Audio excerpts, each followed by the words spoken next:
everybody, and welcome. We're here today at Mexico City at the Autodromo Hermanos Rodriguez, one of the uh, one of the storied racetracks of your running that's run almost every series you can think of.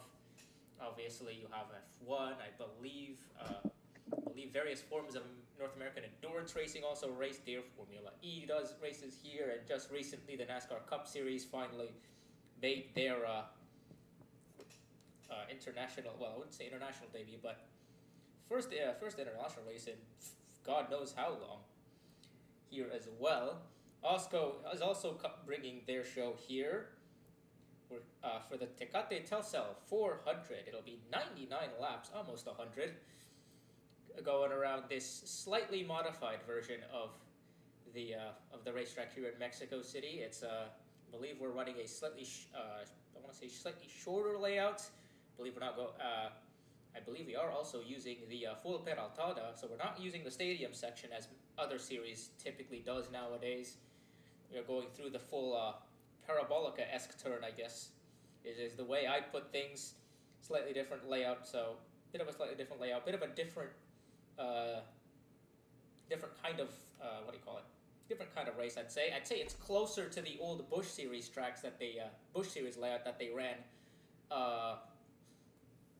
uh, way back in the 2000s. Although I think there's also some differences with that. I'm joined today in the pre-race show in the studio with me for the pre-race show, I should say, is Liam once again. Welcome back.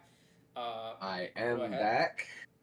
We're here in Mexico. Usually it's sunny down here, but there's some rain in the area. Luckily, it hasn't Just hit the cleared up, track yeah. yet, so we should hopefully stay dry throughout this race. But it's cooled the track down a lot. It's going to be really interesting to see how the drivers tack this.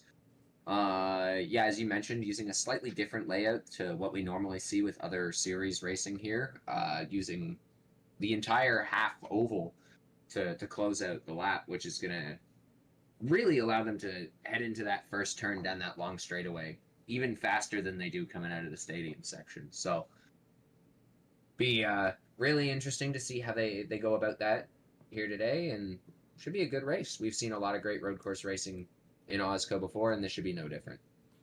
Yeah, this is the third, I guess, racetrack in our North American showcase where the Cup Series kind of starts going about outside of going to Canada and Mexico, kind of just rolling about some of the racing about in some of these road courses we've already tackled. Montreal and Beausport. We're now here, of course, we're here now in Mexico, so bit of a prelude to the real international tour that'll happen not too long from now. Where we to be taking out some of the international ovals some more of the international ovals that exist that exist around. But yeah, focusing in on this is kind of part of the uh, part of the big road course stretch that we've been having as of late. Had a bit of an interlude as well, and we had a bit of both series had a bit of an interlude running at Michigan last week, but now they're back on their things. Continental had to have their short track kind of stretch. Now the Cup Series have their road course stretch, and this is uh, turning up to be, we're starting to see some patterns turn out here in terms of drivers that have been doing well on these road courses. And I think one of the team to look out for has to be the Mason Parker cars. I mean, one of them is on the front row once again, and it's the Yeah, one that I think most people have expected by now. It's the 98 of Ava Yarsharaj, who's been outright yeah, excellent at these road course races. Yeah, Russia. I mean, that 98 team's had it on lock at road course races pretty much all season. We saw them win both at Willow Springs and at Mosport. So the team's been really fast on road courses. They've had that strategy locked down. They're starting on the just on the outside of row one there. So, no surprise to see them up front. No surprise even to see Andrea Davison from Red Racing up at the front. She started well, at least at Mosport last time we were there. Didn't finish well, but most of the field didn't. So she's obviously looking for a bit of redemption on the road course, and Ava's looking to defend that win at Mosport. So should be really interesting to see how they tackle it. And yeah, those Mason Parker cars, their lowest qualifier was Perry Alacantes in row 8, and they put down hot laps in qualifying, and then no one was stopping them. So Yeah, Mason Parker cars lighting up on the outside of row 1, and then the inside of row 3, the 19 of Orlin Handstrom. On the outside of row 5, the third car of the 4 that made the Fast 10, Alicia Byrne, starting in 10th, and then you have the home race for Perry Alacantes. She's starting on the inside of row 8 in 15th place. So all 4 of their cars starting in the top 15. Really impressive stuff coming from that team. Drivers, But it is, your I think, car. to be expected. I think from the MPM cars at this point, they've been the strongest team on the road courses as a whole. I would say, with 2 wins from Yarsharaj and 1 win from Handstrom at Bathurst, you would think this team is one to look out for at all times on these road course races. yeah, and I mean with the way that this road course stretch in this season's playing out, a lot of other stock car series are really spread out with their road courses. You know, even with 6 in a season, in the way that NASCAR has it, it's still relatively spread out. We've got one big stretch of road courses right in the middle of the season, and it really allows these teams to that are great at road courses to jump ahead, get a bit of an advantage, and then once we get back to the ovals, it sort of balances it out. But they've been relatively well performing on the ovals as well, so I don't see them leaving where they are on the board anytime soon. Yeah, definitely. I mean, even just looking at the recent the 2 most recent road courses in Canada, we had Alacantes finish 3rd at a Montreal. Of course, you had that. Of course, Yarsharaj had that win, and Alicia Byrne finished in 9th at that track in most sports. So, yeah, relatively quick racing, relatively good fortune coming in from those cars. But I think another driver that you have to look out for is the 96 of Angeli Rugutino. That was the driver that was most challenging the 98 in most sport. Those 2 were pretty much locked in on a pretty tight battle, I think, tight strategy battle throughout that race. And Rugutino, of course, has already won this season as well. Won all the way back at Calder Park and finished 3rd in Bathurst. So she's been pretty good at these road courses as well. I think that's another driver we'll have to look out for. She is starting on the inside of row 2 in 3rd place. Yeah, we bring this up every week, but these different backgrounds that all these drivers come from make for a really awesome showing when it gets down to running on the racetrack officially, just because everyone has their own discipline and everyone's got their own sort of way of attacking the racetrack. And we'll see drivers who are good at ovals, but then we'll win at road courses. We'll see drivers that are good at road courses win at road courses, and then we'll see drivers that are good at road courses win at ovals. So it's really just a mixed bag every time we come to the track. And now that we're starting to see these patterns play out, you can sort of try and predict it, but every race this season's been pretty unpredictable, and I don't see this one being any different. Yeah. Andrea Davison, our pole sitter, does have 2 top 10s on road courses, one at Bathurst and one at Road America, so that'll be something that might be worth something. Her win did come on an oval at Charlotte in the Dr. Pepper 600, so she does have a win. Is already locked into the playoffs. Which, speaking of, I think one of the stories that we need to talk about, of course, is the top 3. Is our top 3 in points: Nihil, Malixon, and Parkings. All drivers without a win this season. Of all those drivers, I think Parkings is. I would say Parkings is the one that's come closest. Actually, I wouldn't say that. They've all come very close to winning multiple times. Nihil has many second place finishes already this season, as well. She's starting. Wait, she's starting on the outside of row 9 in 18th place. Parkings is starting on the inside of row 7 in 13th place, and the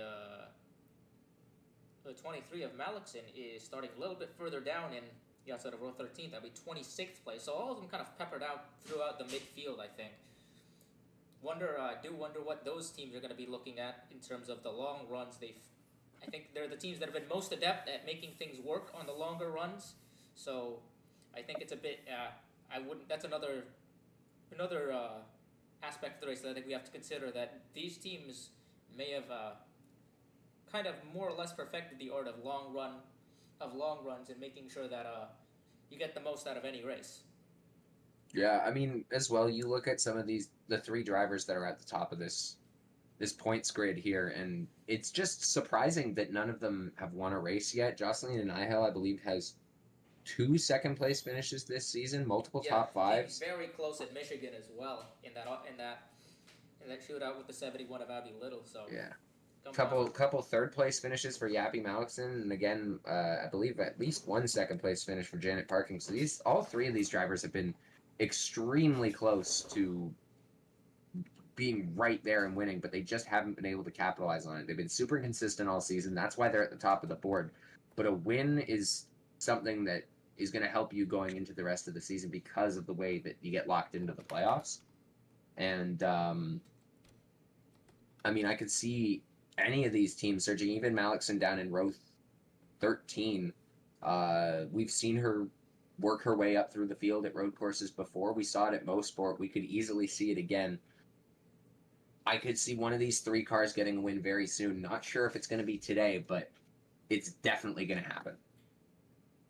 Yeah, you would think that it's just a matter of time for those three drivers to get their first win this season and all but secure their place in the playoffs. And with that, we'll take things over to the booth now as we're getting ready to start the race pretty soon. It'll be Echo and Emmy up in the booth today. So, yeah, we'll see you around. So goodbye from the studio for now, and we'll see you around in some time. And welcome here to the beautiful Autodromo Hermanos Rodriguez here in Mexico City for the Tecate Telcel 400. 99 laps around this 2.5 mile road course. Give or change a little bit. I'm Echo. I'm joined here in the booth with Emmy. Emmy, what's up? How you feeling? How you feel about this race? Hey everyone. I feel this race will be really conserve your equipment race. The track is a little bit old. The asphalt hasn't been replaced since the late 90s, if I'm not mistaken. So it'll be very, very hard on the tires. And I think cooling, and even though it was a cool day in Mexico City, I think cooling will be an issue because Mexico City is 2,000 meters above sea level. I don't know how much that is in feet. It's about 6,000. Yeah. I think it'll be hard to cool those cars if they don't have proper cooling vents. You know, out from the engine or from the electronics bay. And downforce might also be a factor because, again, thin air. Yeah, the high drag package is going to drop. It may reduce their downforce, but it's also going to reduce the amount of horsepower they're able to get out of these engines. This is the highest elevation track we go to on the schedule. We went to Denver earlier in the year. Perry Alacantes was the winner, but there we're going to an even higher up track, and it's in Alacantes home. So let's go through the starting grid here from Mexico City. Row 1 is Andrea Davison sitting on the pole alongside the 98 of Eva Ajar-Saraj, the two-time road course winner this year. Row 2, Angeli Brugatino sits alongside Mimi Barino, debuting a new paint scheme. Row 3 is the 19 of Arlen Handstrom, and the winner back at Bathurst, and the 92 of Michele Yatica. Row 4, Irina Tosima, who came close a couple weeks ago in Mosport, alongside the 17 of Darrell Reister. Row 5, the 20 to Gabby Abriella, and the 91 of Alicia Byrne. Row 6 is the 1 of Alicia Vancy, and the 38 of Youngwei Koo. Row 7, the 72 Janet Parkings, and the 39 of Lily Talberson. Row 8 is the 18 Perry Alacantes, the fan favorite here in Mexico City, along with the 13 of Yania Waterton. Row 9, the 10 of Audie Stoneman, and points leader, the 64 Jocelyn Nihil. Row 10, the 15 of Tabrizi Tollerone, and the 46 of Yenfi Yanaga. Row 11 is the 55 Breda Laud winner in Road America, and the 32 of Cindy Rarison. Row 12, the 8 of Larry Schliesenbach, and the 2 of Isa Ijavida. Row 13 is the 99 of Marisha Vebelst, and the 23 of Yappy Malixon. Row 14, the 82 of Pace Lanuria and the 9 of Carly Byrne. Row 15, probably another fan favorite here, Money One Dio, and the 21, the Peruvian driver, alongside the 52 of Rachel Cole. Row 16, the 60 of AWSCO, and the 34 of Mika Harina. Row 17, the 71 Abby Little, last week's winner in Michigan, and the 26 of Sophie Chantase. Row 18, the 27 of Nietzsche Garnston, and the 16 of Sky and Jeddah. Row 19, the 42 Mika Gennaro, and the 62 of Halis Jukovic. And row 20, the 31 Tail Happerman, and the 6 of Gianni McJasmina, winner in Montreal. So this track a little different than the layout they used in the Cup Series, in the NASCAR Cup Series this year.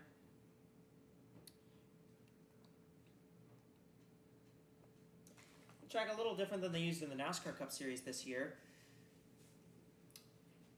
Use a little bit of a longer turn in turn 4, and in 10 they use the full oval turn at Peraltada in turn 10 as opposed to the stadium section.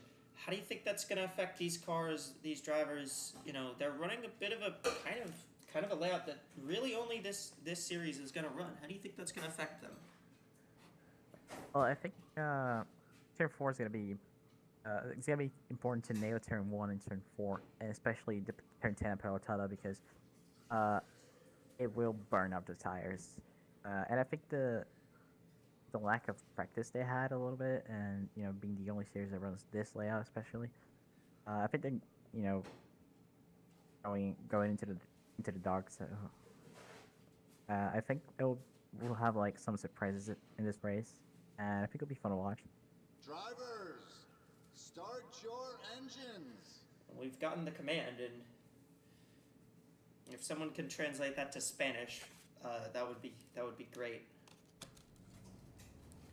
All right, pace car pulls off, and these drivers will tackle this road course. There's a lot of good passing opportunities. Turn 1, you're going to see a lot of moves be made into turn 1. In fact, the first lap into turn 1 may be a little chaotic.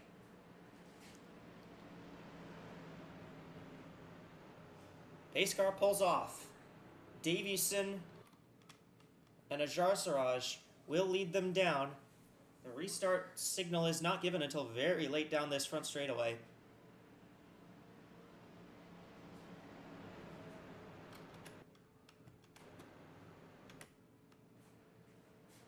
Green flag, here we go, we're racing in Mexico City.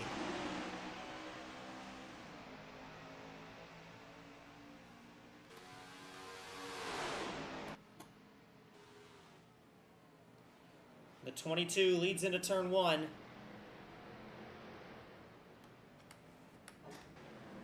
Here's going to be where the sketchy zone starts. In turns 2 and 3. This is a very difficult part of the track to get a handle on, especially on exit, but everyone manages to stay clean up front.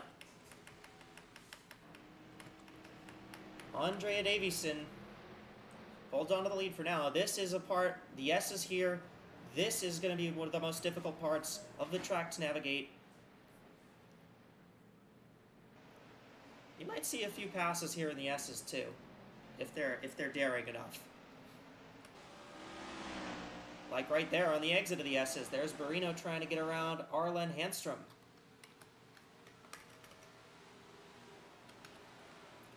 She'll clear the 19. As Andrea Davison in the 22 car will lead the first lap.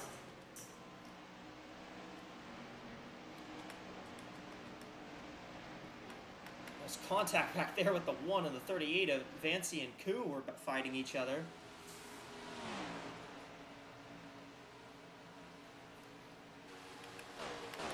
As these two go down into turn 1, so does Handstrom on Barino here. We had some cars spin off here in that turn 1 complex. I believe the 31 might have been one of them.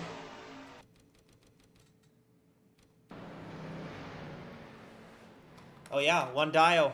Oh wow, that's quite a few cars. Wandayo, Little, Wesco, Rachel Cole were in that. That would explain that stack up. Oh, car around Tosima.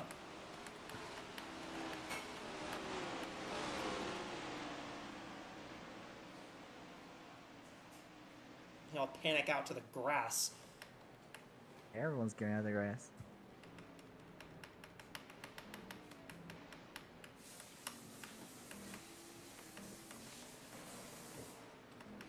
There's been a move for... Oh, never mind. I'm lying. I was going to say there's been a move for third, but there has not been a move for third. There's maybe some moves going here. Look at Parkings. Go 3 wide around the outside, around both the 1 and the 39 on the exit of the S's. That's a daring move by Janet Parkings. They're 3 wide coming to Peraltada. The Nahale.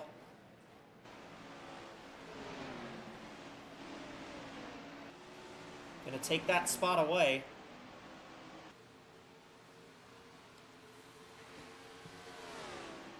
And a lot of action early in the going here at Mexico City as we got cars off in the back here. That was Malikson.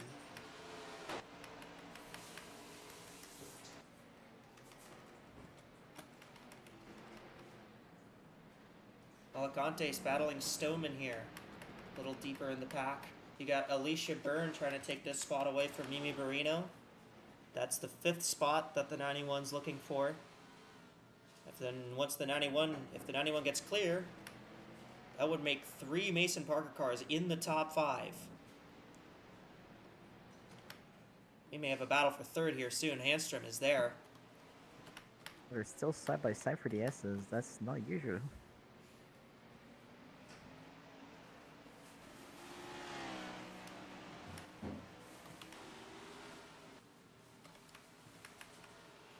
Barrino may lose 6th as well here to Abriella in the 20 car.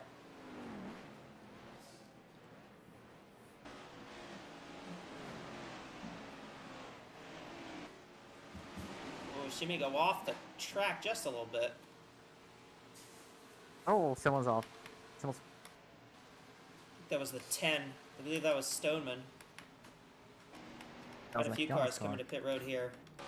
So I think those cars are pitting for damage. 2 cars scraping the wall. Okay. Oh. And she's into the pit wall, and so is the 21 of Wandayo.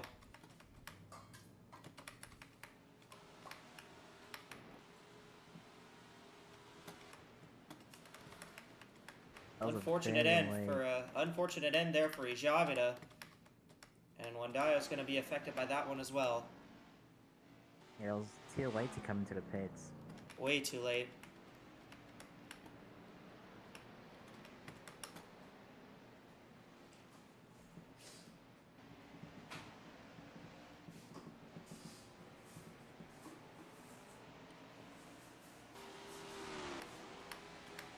The car there went wide off the turn number, out of the exit of the S's there. Gonna see that quite a bit. The S's, they're gonna try and make as much ground as they can. See Nihale going for 10th spot here on Janet Parkings. Got a car that went off up here. Alicia Byrne. Andrea Davison just went off. The 22, the leader, just went well wide on the exit of Peraltada, and she's lost the lead, and that's let Rugatino get out front. Handstrom is up to 2nd now. Ajarsra is trying to take 3rd spot away from Davison now as the 22 goes off the track, and we got to fight for the lead now as Handstrom looks underneath Rugatino.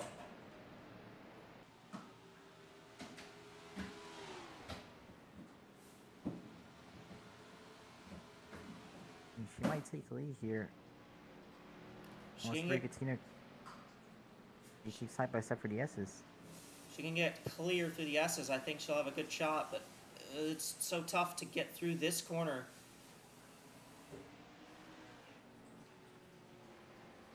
She managed to stick with her on the outside, though. They're still going to be side by side, and I think the 19's going to be clear. 19's clear.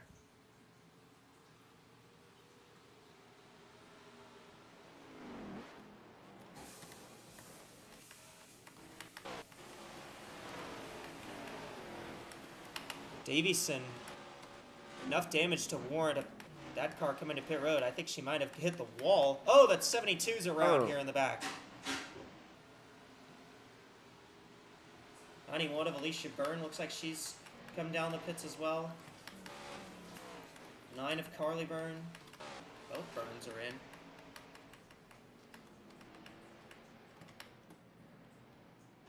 Zarsaraj going to lose third here to Abriella in the 20.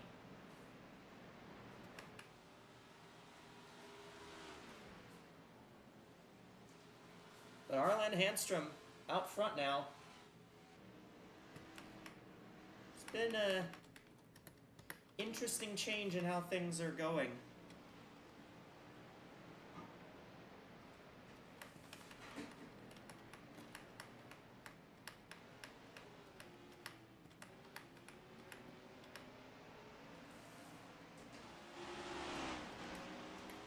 NordVPN fastest lap right now. Bria DeLotte in the 55 has it. That's Rigatino's teammate. That 55 is pretty decently far back from... Oh, she's 14th. Okay, she's not as far back as I thought she was.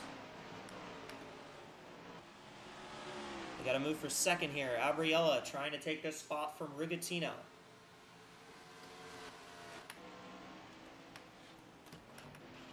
Alacante's way off in the wall there. Many cars off. I think that's just something that with where this wind is coming from.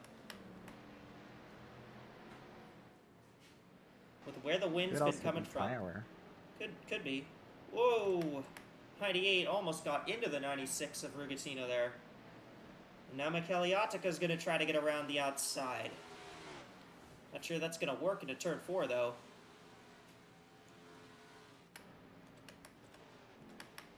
Gabriella takes second.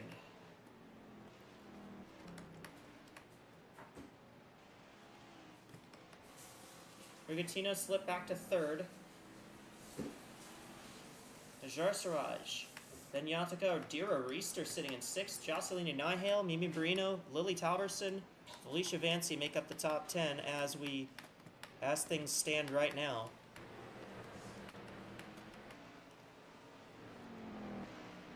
There are a few cars back here trying to make the most out of the damage that they have. So we got to move for the fourth position, the 92 of Yatica. Trying to look to the inside.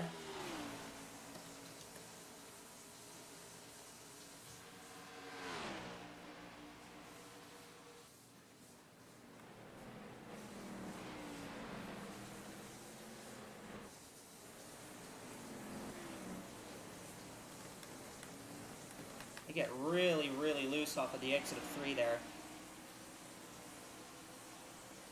Now we may see a move for 6th here as Nihale's closed up on Dira Reister for that position.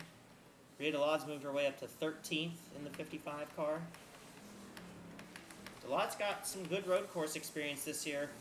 She won the race at Road America.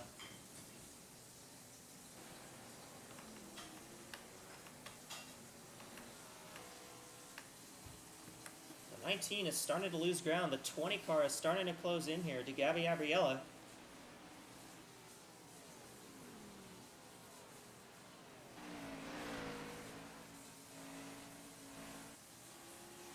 Making her way up towards the front of the field. It's been a struggle this year for Abriella in that 20 car, but she's managed to make her way all the way up to second already. Quite a short amount of time, as we're just 9 laps into this race. And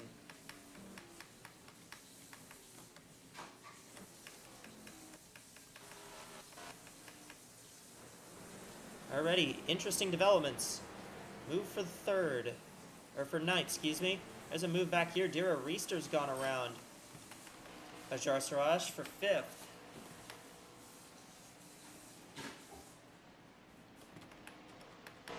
The 3 is really slow. What happened to her? Did she spin? Oh yeah. Oh yeah. 32, 32 just dove it in a little too hard. And one thing I'm noting is that turn 2, the cars that make the go on the outside, they kind of just pinch the cars on the inside, and something is I have to slow down to Yeah. avoid contact. So got tanks on the inside too, and just they saw a gap quite a bit, but was too late.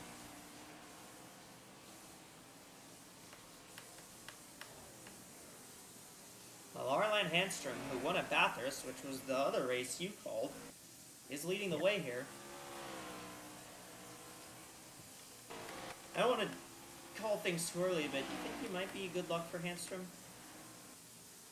I don't know. I mean, he's a great race car driver to go out Bathurst and win. And he's really, really good road cruiser. I think that's his car being good on a lucky charm. Yeah, fair enough.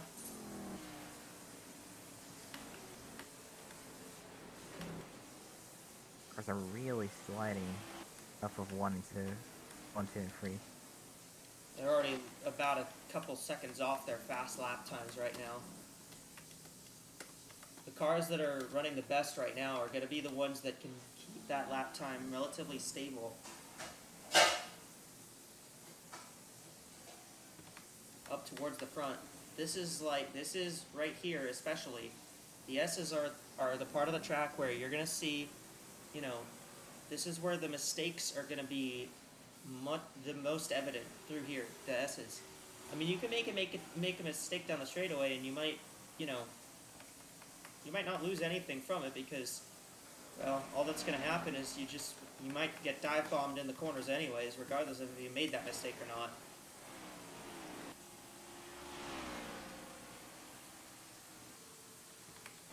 And the exit of Parotad as well, we saw lots of people running wide, Yeah. making mistakes there. The exit of Peraltada has been a big trouble spot for a lot of cars. 92 looking to the inside of Rigatino. Yatica trying to take third.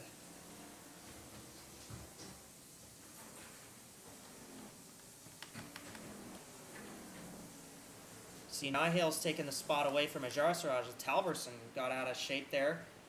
Rhea Delad's managed to make her way up into the top 10 now. She's up into 10th.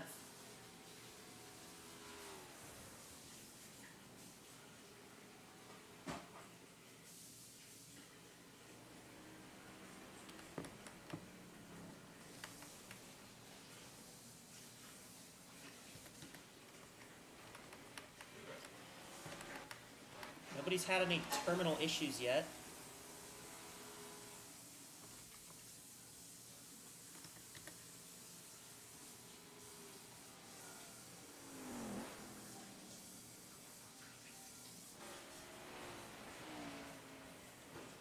Fuel window here is about 30 laps, 30 to 35 laps. I think the window might be short if you burn up just the tires too fast. I think there will be some people that will pit before those 30 to 35 laps. But you see, we might be seeing people hitting a lap 27, 20, 20, 27. Whoa. Oh, there's 39 doing a little bump, trying to give the 98 a little bump. Do you see the a little 64? short track racing going there.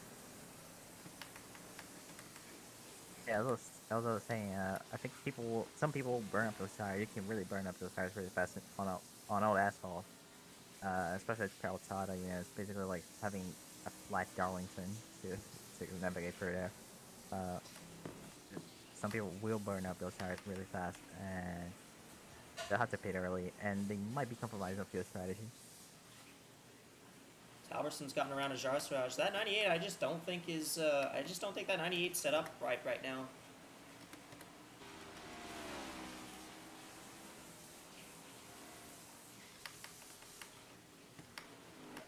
'20's there on the 19, but just hasn't been able to make any moves.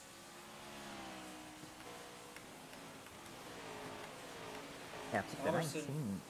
Yeah. Go The ahead. 19 is yeah.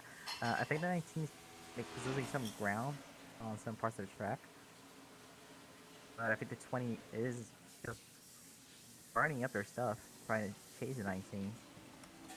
And 19 might be having some more tires, more stuff more equipment to use. Yeah, the 20 is sliding a lot. Uh, so I guess just the 19 having, being the lead, you can kind of control the pace of the field, and you can probably we see so K-Bang is starting to do that a couple weeks ago, and yeah, it's just how it works in a road course sometimes. Yeah, just kind of hard to make. It's just hard, you can get to the car ahead of you, but the problem with the road course isn't passing. It's timing your passes and being able to make the passes at the right spot for both cars. Because that's the thing that, that's the main struggle point at a road course, is more so It's you about need to doing figure the out how to passes at the right time. you need to figure out how to make your passes without slowing yourself down. Yeah, true. Everybody who's in the race still is still on the lead lap, so nobody's had any severe issues. We're seeing though now, as this field gets strung out a little bit, as we have a move for fourth here, Nihil trying to take the spot away from Rugatino. I mean, Nihil was up. She was very, very frustrated last week after finishing second, which it tells you how good of a season she's had to have no wins and be leading the points and being upset with second. Like I think that's that the 64 has been very good all season long. The feeling of, finishing second every race and running good all that and still coming up short is really bad. I think they just need to, not let the feeling go up to the head and just, run their race and, just have a good points day. In the end, it will be worth. She's managed to make the move for fourth on Rugatino, so the 64 is up quite a bit from where she started. She started pretty deep in the field from what I remember.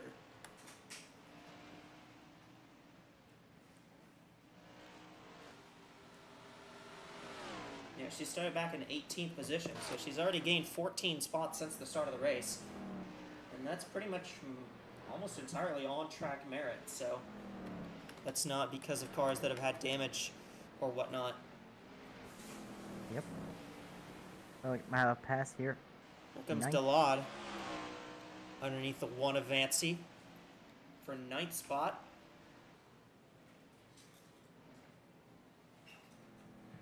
I mean, this track, you could analog it to Road America as well with this track. It's got a really long straightaway. It's got that technical section, but it's got so many different corners, and it's a real challenge to drive, but it's also really fun to drive. Yeah, you can kind of compare the Peraltada to the Carousel Road America. Yeah. The technical is like it's a 180-degree corner. It's very technical, and if you take it wrong, you're gonna burn up your stuff. We're kind of seeing exit of the S's kind of compared to the Kings as well. We're kind of seeing a lot of that as well with how these drivers have been trying to get around the Peraltada. On exit, they've really overshot the exit a lot, and we saw that a lot at Road America as well, where a fair few cars overshot the exit and ended their days into the tire wall there. Yeah. Reister managed to make a move for 5th on Rugatino. So the 96 starting to slip back. Ainsley Rugatino has said she struggles at these road courses. This is not her favorite track. This is not her favorite track type, but she had a great qualifying effort, and she's doing good to hold track position. Rasha, what's up from the pits? Yeah, Echo, with your mention of the Peraltada, I wanted to bring up one of the important parts of this track is that optimizing the exit of the Peraltada is going to be one of the biggest ways you can set up passes entering into one, and that's something that these drivers were trying out all the time in practice and in qualifying, just making sure that they were able to take as much track as possible coming out of that turn and trying to conserve as much speed. And right now, what you're seeing is that kind of thing where drivers are trying out different lines and kind of still experimenting. This is one of the trickiest parts of the track for these drivers, and yeah, they're trying to use every inch of the track to make sure that they gain gain every little bit of speed that they can. And as you're seeing here, with the track being a little bit green after the short rainstorm that we had earlier today, it's kind of changed the grip levels off, and that's kind of reset a little bit what these drivers have learned in the past few days.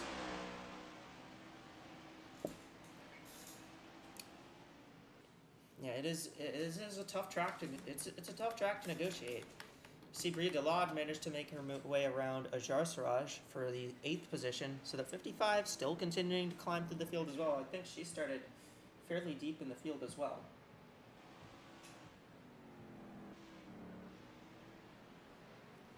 Yeah, she started back in 21st, and she's managed to move her way up to 9th, so... You don't need to qualify good to run well at these road courses, and I think that's something that AWSCO has tried a lot with the road course package to get these cars to run with the high drag on these cars. They're a lot more keen to making moves. Yeah, but coming out of the S's, coming into the S's and out of the S's, there's a lot of dirty air that might, hinder those moves coming, into Peraltada.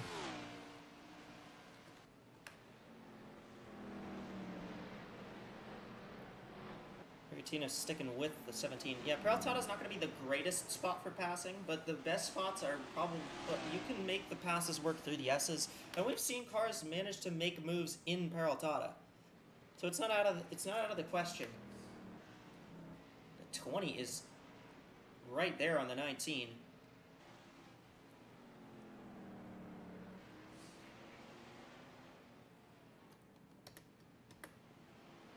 Hasn't made her move yet, and I think it could be a little bit of that 20 car may just be kind of sticking back for now, trying not to overdo it too much. Because again, with the high drag, you get a bit of a draft down the straightaways. Yep. And there's a left car that they're going to...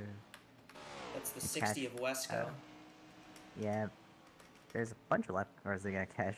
There's a bunch of lap cars, Yeah. but all those lap cars are mostly lapped down because they came into pit to get damage buffed out because of the early incidents and the early runs into the wall on the exit of Peraltada.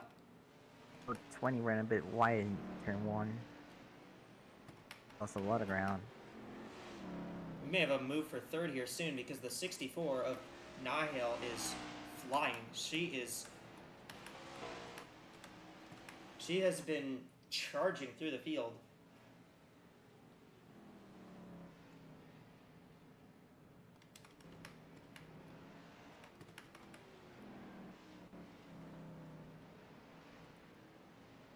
$18 laps have been completed. We're on lap number 19 here from the Autodromo Hermanos Rodriguez 2.5 mile track in the heart of Mexico City. It's a beautiful place. Mexico City is a beautiful place, and it has one of my favorite things that about a racetrack is that it has direct access to the metro. It's right next to the there's a station on line 9 right next to the racetrack.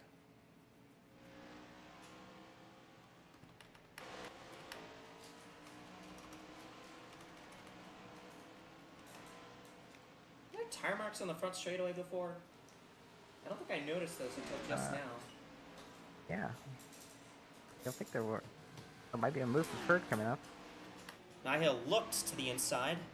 Not going to be able to get it, though. Maybe she'll try it here in 3. And just not close enough. Yeah.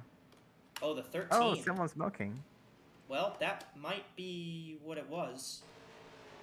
Yes, I believe it is. 13, Waterton goes wide.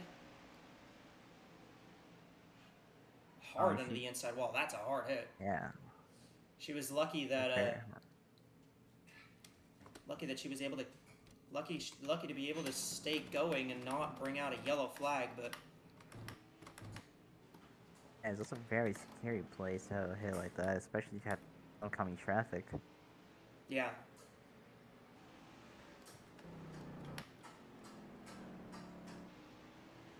Staying in the grass to keep clear of the leaders here. Although I'm not sure if I'm not sure if that's the greatest place to stay, because the pit road's on the other side. The pit entry is on the other side of the track, so she would have to cut across the track quite a bit to get down into the pit road. Yeah, I think she's slowing down a lot just to make a change to the right to come into the pits. There she is. It's gonna have clear track behind her.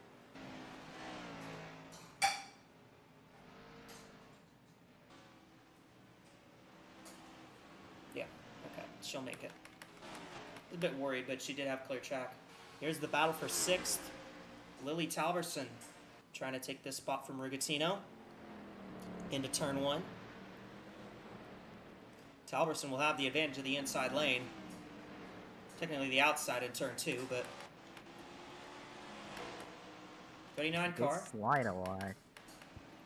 She did have a bit of a slide there, but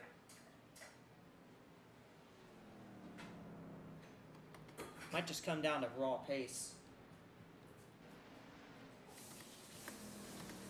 13's done for the day, unsurprisingly.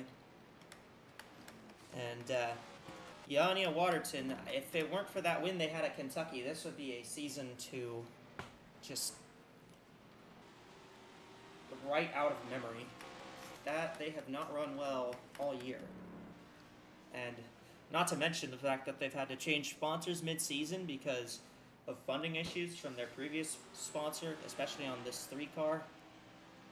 You probably noticed the 3 car is running a completely different paint scheme because their sponsor, well, shut down and had no money left to pay. And they're actually going to court over unpaid sponsorships checks, so Left shoes might have content to make, more content to make of Liars Fees and Warriors.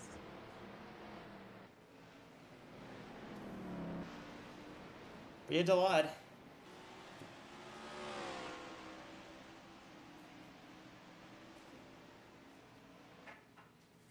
Manages to get the 7th position for Rigatino.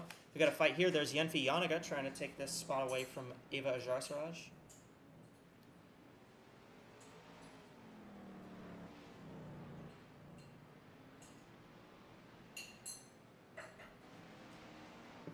We're still side by side to the S's here. Finally, the 46 will clear. 62 had a look there. Yeah, Yukovic had a little bit of a look as well.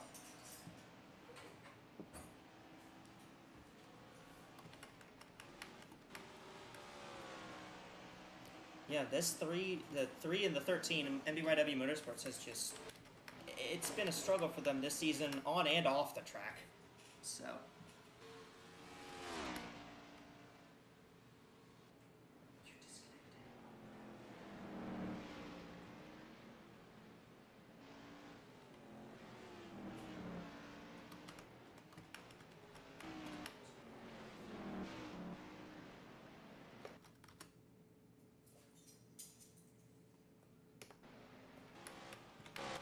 Nautica's still sitting 3rd. Nahil still just behind in 4th. Reister in 5th, although I'm not sure that 17 is going to be holding on to that 5th spot for much longer. For Dira Reister, though, I mean, if there's anybody that's having a worse season, it's probably Reister, because she's yet to score a top 10 this season. This is the 19th race of the season. In the prior 18, she has 0 top 10 finishes. She actually had to sit out a couple of races because of a concussion. She came close to a top 10 in Montreal earlier in the year, but she just lost it on the last lap of the race.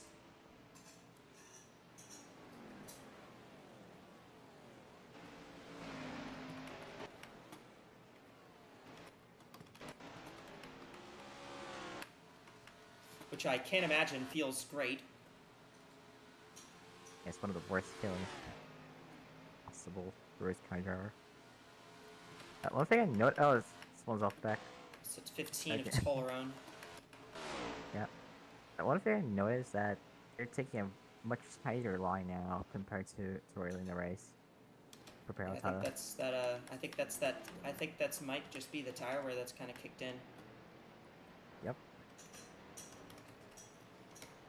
Delod still has that fastest lap, but we're pretty far into the run, so I don't think we're going to be seeing anybody set any more fastest laps.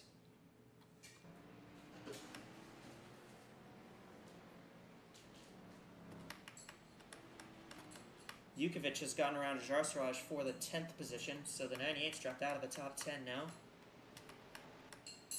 Still no caution flags in this race up to this point. There have been incidents, but there has not been anything that would bring out a caution.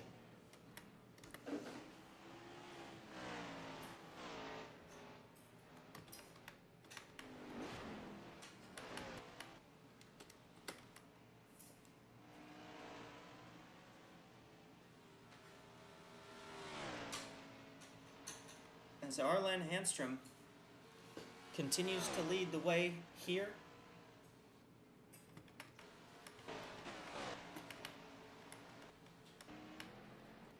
Kind of settled down a fair bit. It's calmed down quite a bit from the start of this race. And there's still been some things that have happened, but mostly now it's just cars trying to make their way up through the field, trying to just pace themselves. And I think that's what you have to do at this stage of the race. Just pace yourself. Don't give up too Gotta keep much. the car clean. Gotta keep the car clean, especially because we're very close to our pit window. Yeah. We're gonna 5 see laps them, from the pit window. we're gonna see them start pitting in about 5 laps for tires and fuel.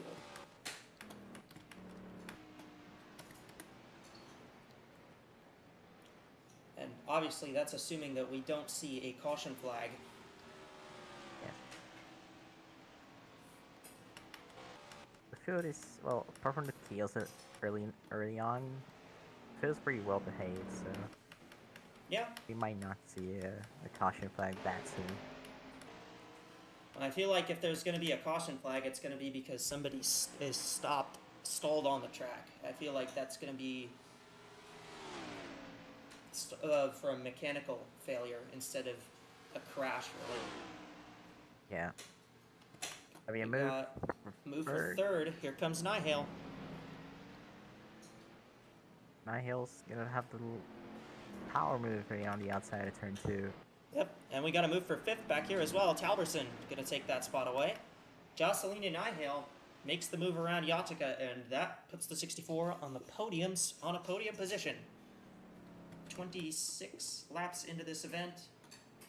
Lily Talberson's moved her way up to fifth.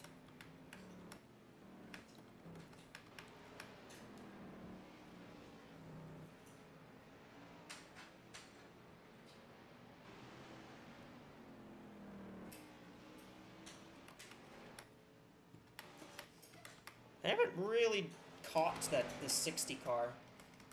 I mean, she's lost a little tiny bit of time to the leaders, but they have not really gained that much, and they still would need to make up about, I think, like 6 more seconds on her to even get close to catching her. I imagine we'll probably see some of them catch her around, you know, we might see some of that on the pit stops, but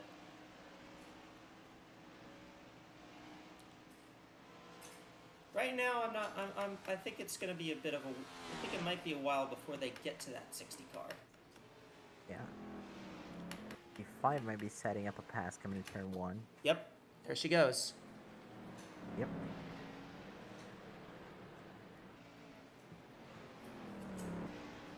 Some 6 for the 17.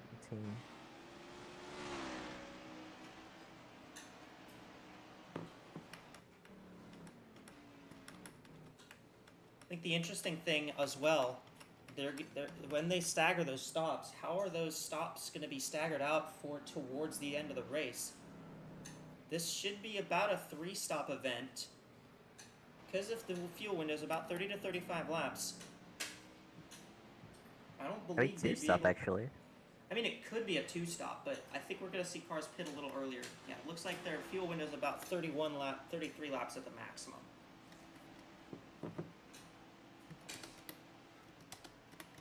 So we got a car on pit road, 16, 9, 18, 22. Those are cars that are towards the back of the field that are coming in. They're trying to just beat everybody. Oh, 39. 39 is going to be the first one down of the leaders.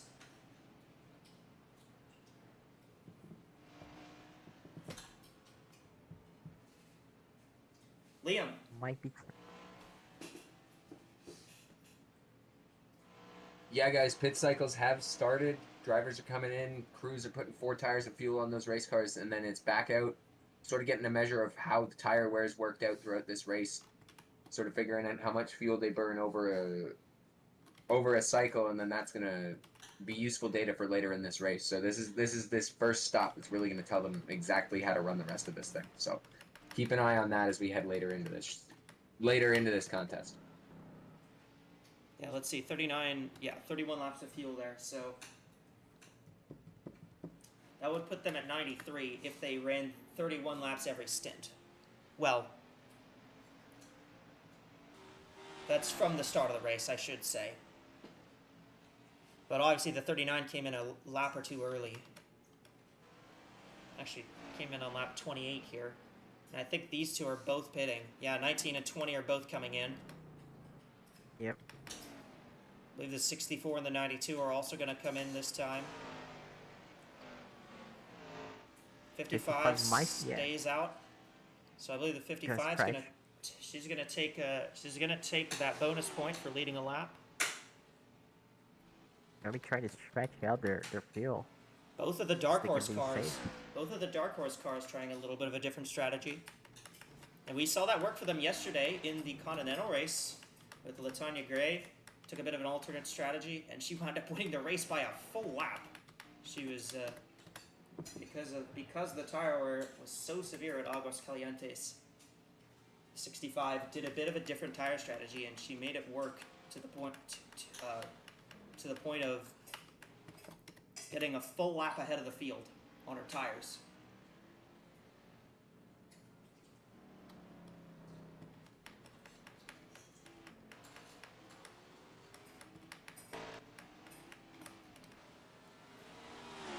Here's these cars coming out. How well is this undercut going to work for Talberson? She's going to gain a spot out of it. She jumped the 92. So the undercut works. And yeah, we're seeing the 19 actually gap the 20 a fair bit. These cars still on cold tires, so the tires are still they're still trying to warm up their tires. 55 will be in here. I believe the 96 will be in as well. 71, 26, and 82 have stayed out. 71's in. The 26 and 82 will be in here as well. Alicantes is trying to Ross Chastain the wall right here for whatever reason. Oh, the 26 the 26 stayed out an extra lap actually. So Chantose will lead a lap.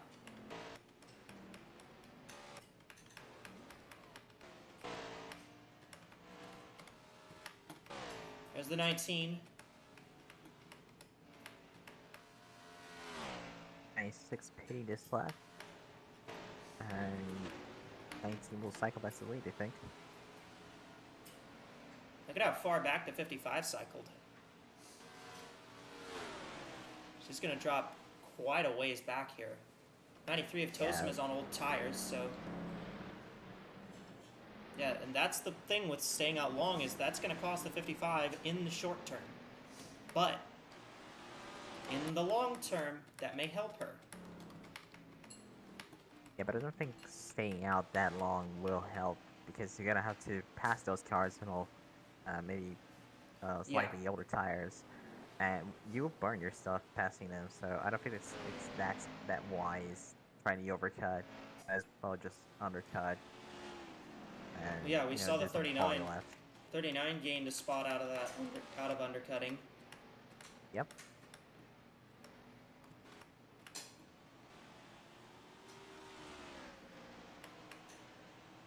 62, I believe, jumped the 46, although I'm not. I think they both pitted on the same lap, so.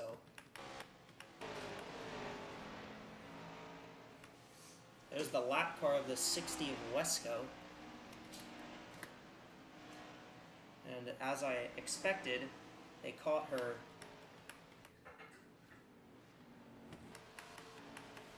They caught her as they came.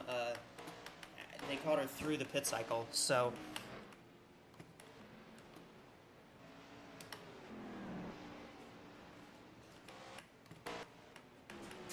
She's actually been cycled into the middle of the field right here, and the leaders actually won't even have to deal with that 60 car.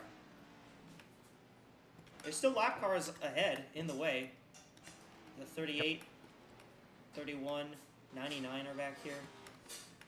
Look how 19 gapped the 20.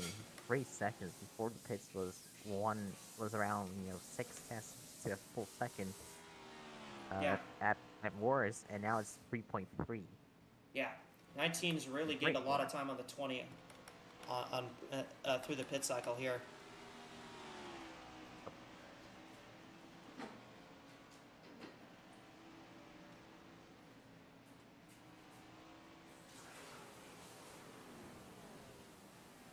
It's gonna be a race kind of like Road America, where not really a lot, at Road America there were incidents, there were cars that went off the track right there. Like 17 is in the wall.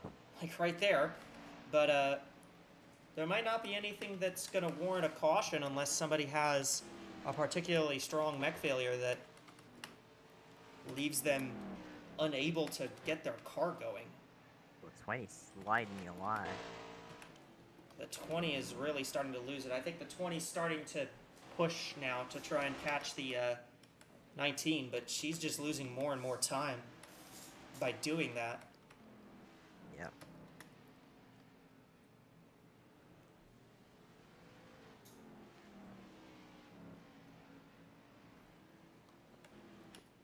Handstrom with a 4-second lead now after the pit cycle.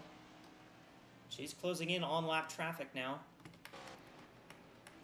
It's gonna have to be wise with the lap traffic, so she doesn't lose that much time behind him or trying to pass him. The wind's coming from the northwest, so I think maybe part of the reason they're kind of sliding out of line, they have a bit of a tailwind coming out of Peraltada. 64 slid a little Yes. wide. 39 as well. Yeah. The 18's come back in. That's an extra stop for that car. They are taking a long time to fix damage there. I don't know if something happened or...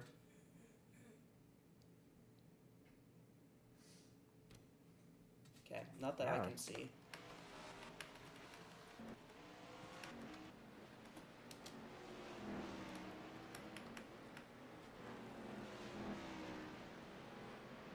The thing that would benefit a lot of the drivers would be a caution flag. And I think that's fairly obvious because we're so spread out now. Yeah, caution. Well, some drivers that are, the pitted later, like the 96 and the 55, would be really welcome right now. Oh yeah, they would. The caution would be very welcome for those cars. So the 8 of Schliesenbach is also coming back down pit road.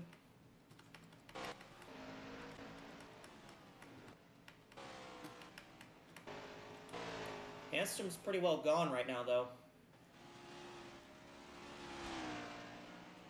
And ever since Davison lost the lead, after she went wide at the exit of at the exit of Peraltada, it's been Rugatino for 1 lap, and then it's been all Arlen Handstrom since then. So we're caution-free through 33 laps from Mexico City. We got a battle back here for the 4th position. There's Yaltiga trying to take that away from Talverson.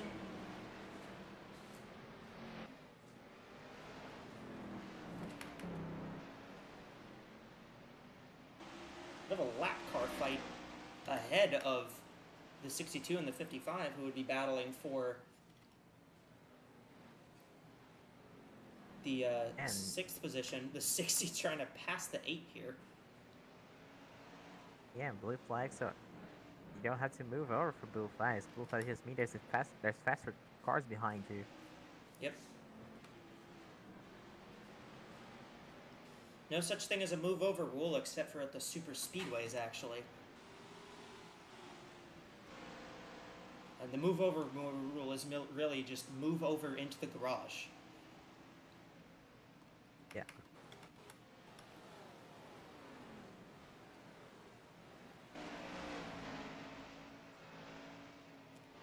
.55 making her move in Peraltada on the 62 here. Might try and pin her behind this 8 car. Yeah, it's trying to use the 8 as a pick. But I think that's just, benefiting the 62 because 62 has the draft down Yeah. this long straight.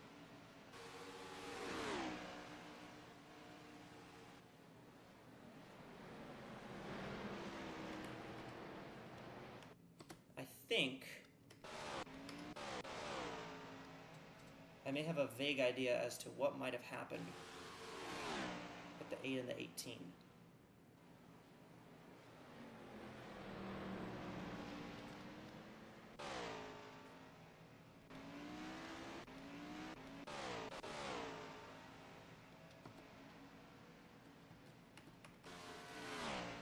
Okay, I am lying. I don't have an idea. 19's put the 31 between her and the 20, as well as 4 seconds of time, but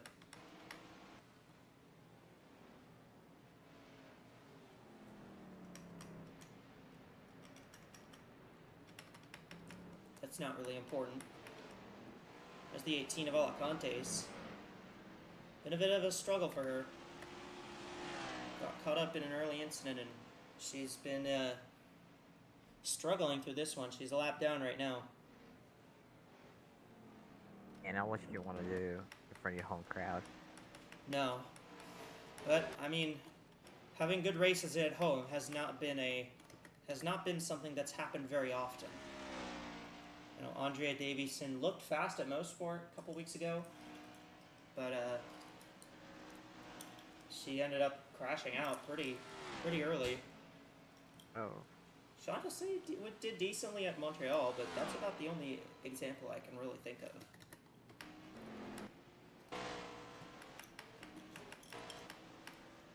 There's the 98 all the way back pulling. here. I think the 98 also had something happen to her. She's dropped well back into this group. Oh, yeah. Jamie McJasmina, winner at Montreal, started dead last in this race. She's moved her way up to 14th. Oh, the 23 just gave her a Bunker. big bump in the rear there. Yappy Yeah, Malikson that's,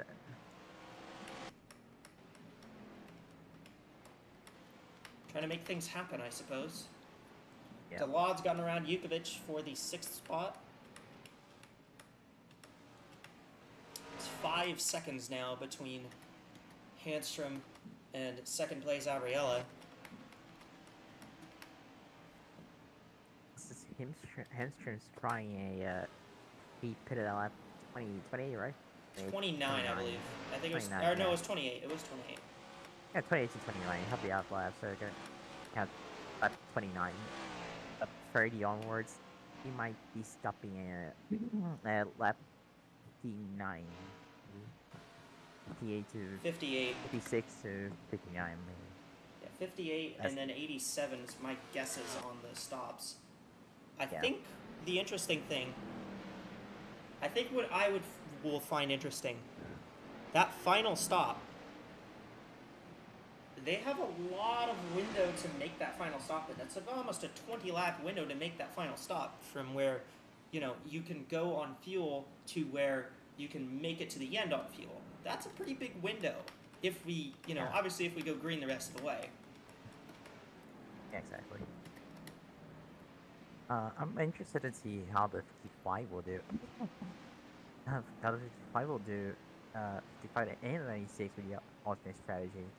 of staying long, they might not be pitting at 87, and they might be pitting at 92, and that Yeah. might be your first stop, and maybe even 2 tires if you're brave enough.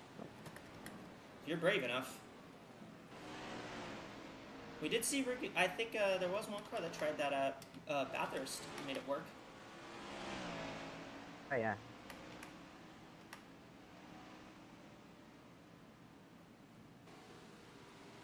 I think another thing as well is that a caution flag would absolutely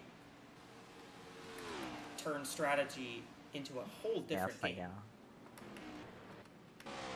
'Cause there would be some cars that choose to stay out. There would be some cars that choose to pit. There would be, a caution flag would basically give everyone a little bit of a free opportunity to just go ham, go all over the place on strategy. Yeah. One thing you could also try would be running the race backwards. Yeah. Pitting in those first 20 laps, but I don't think Pitting anyone did that. Yeah, I think you. Yeah, I mean, honestly, if you want to, I think a stop on lap 75 might be an interesting strategy. Yeah. I don't think that would be a terrible strategy. But that's going to be the most key thing here, is going to be strategy. Yeah. Yeah, pitting lap 75, you're gonna have 25-ish, 24 laps to run, and that's pretty safe on fuel. It's safe on fuel, but you're gonna That's pretty need safe. to watch your tires. You could try pitting a lap 72 maybe.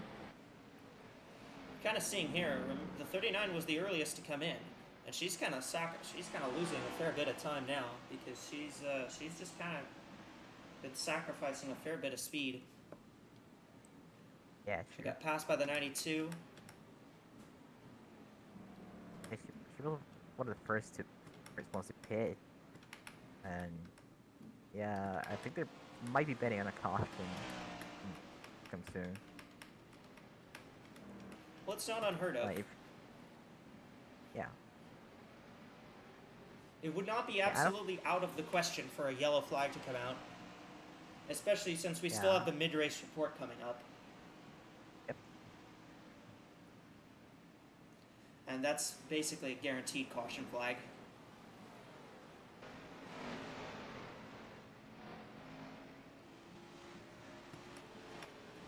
Oh, it's here a little wide.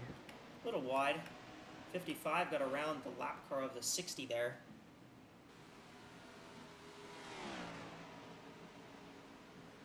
Yeah, the gap between the 19 and the 20 just grows and grows. It's 5.1. It early- dropped let's- that time. It dropped that time, but also the 19's in lap traffic. Yeah. Interesting thing Yeah. here is that the 64 is closing in on the 20. So there may be a but battle it's for funny, second fairly soon. Yeah, but it's 20 is dealing with lap cars. That is true. The 20's now starting to deal with lap cars, but the 64 has been pretty consistently gaining time on the 20 for a fair bit. Yeah, 31's being a little stubborn here for the S's. It's just hard to make a pass to the S's in general, really. Even if it's a really slow lap car, Yeah. that actually has let the 64 close in quite a lot. Yeah, I think the 64 is going to be a little closer into main straight. The gap will drop a little bit this time from 19 to 20. What's the name of the 1, 2, 3? No, it didn't drop. Oh, the 98 just got into the 38 there. What's the name of that this SS complex? The SS Moises Solana. Yeah. 64 made much quicker work of the 31 than the 20 did. Battle for 5th. Here comes Delad on Talberson. You got Rigatino trying to take this spot from Jukovic. That's both of the Dark Horse cars making moves on this lap. Yep. Yeah, the Rigatoni is a lot faster now. Maybe they did some adjustments to the car. And, Yeah, I mean, it could also just be the tires. yeah, she's been really racy now.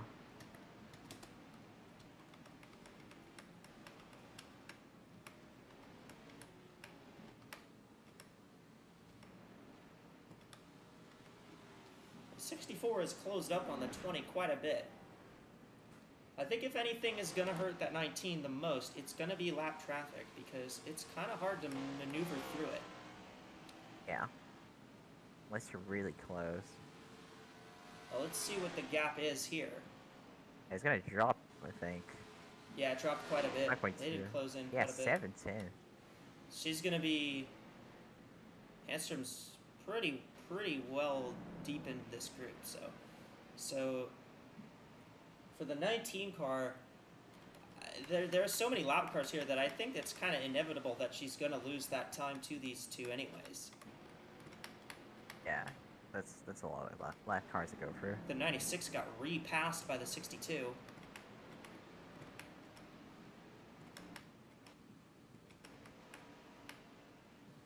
Pace Linearia on Tabrizi Toleran.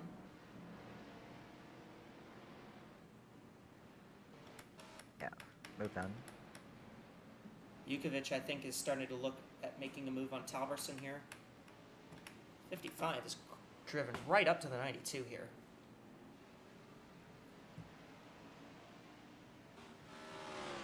Yeah, that's the new tires. That's the newer tires. That is those fresher tires, absolutely. And 2 left pressure tires. Couple cars.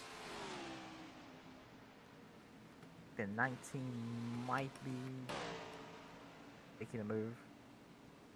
I think she's gonna go. Just hit it is she pretty gonna wide. go 3? No. No, she did No, not. no. She didn't do it. She lost a little front end there. She did not lose that much time. 20 might have just made some mistakes. Sliding. But the 64 is also like right up on the 20 now. So I think the 20 may be focused a little more on defense right now than offense. Yeah. So the 64 has pretty much reeled the 20 in from quite a ways back. I think she was about 3 to 4 seconds behind her at one point, and now The 55 being 7 back, but in way fresher tires, they might be closing that gap quite fast. When they get by it the might be 92 something eventually. that one of these teams towards the front, like maybe the 64, you might want to look at that maybe.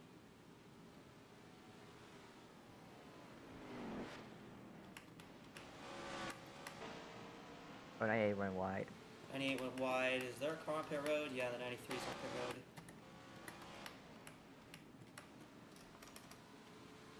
I see the port close. It's a bit close now. Closer than before. Yeah, it did close. 19. Now trying to get underneath the 98, her teammate. She can't do it. Things easy.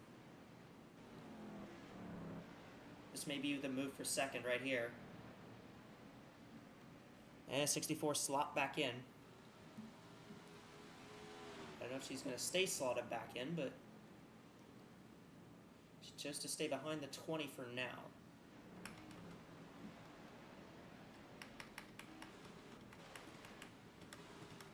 '96 has gotten around the 39. There's 9th, there's 10th, there's 11th, there's 12th, 13th. 13th is the 32, 14th is that 6 car.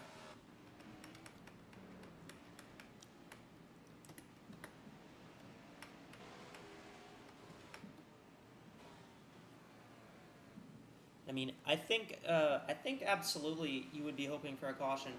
Really, if you're anybody other than the 19 right now. Yeah. The team just wants his race to go green to the end. Race going green to the end would be exactly what the 19 would want. Yeah. Plus 2/10 is left because of lap traffic. And they're trying to pass the 98 there. Oh, Ooh, 64. Finally dives it down to the inside. She'll get clear. The 19 trying to get by the 98. You got Nihil taking second. You got Handstrom trying to get around her teammate Lapcar that's been causing her so much problems, and she still can't do it. Yeah. She's gonna lose more and more time. Use up more and more tires. 64 might be into something here. Yeah, and now because I think that 64 is one of the fastest cars right now. I think she might be the fastest car right now. This is gonna very much is gonna help the 64 not hit. Yeah. Because she's definitely way faster than that 20 is.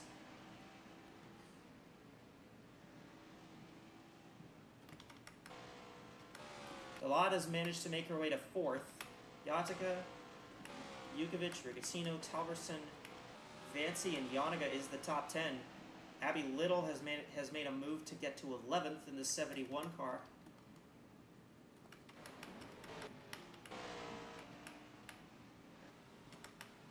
Team finally gets to the inside here. I think she'll finally get clear.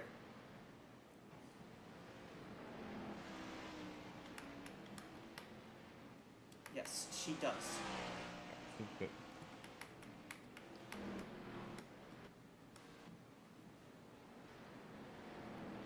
These two lap cars battling in the middle of the top 10. And honestly, that's the best part of road course racing. It had like those like battles from 30th place, and they're gonna be really entertaining to watch.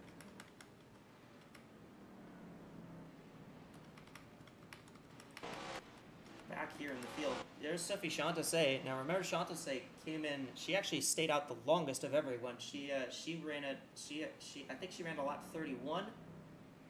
So she's on the freshest tires of everybody. She's managed to make her way to 16th. Gonna battle with the 82 of Pislaneria. Cycling back, there's Mimi Barino in 19th in that 3 car. Abby Little in the 71 is also pretty close to making a move for 10th. She's right there on the 46. So the 96 goes well wide. There's the 46 and there's the 71. 71's right here. And the 71 was also one of those cars that stayed out a bit longer, like she stayed out with the 55 and the 96. So she's on a bit of a similar cycle to those two. Yep.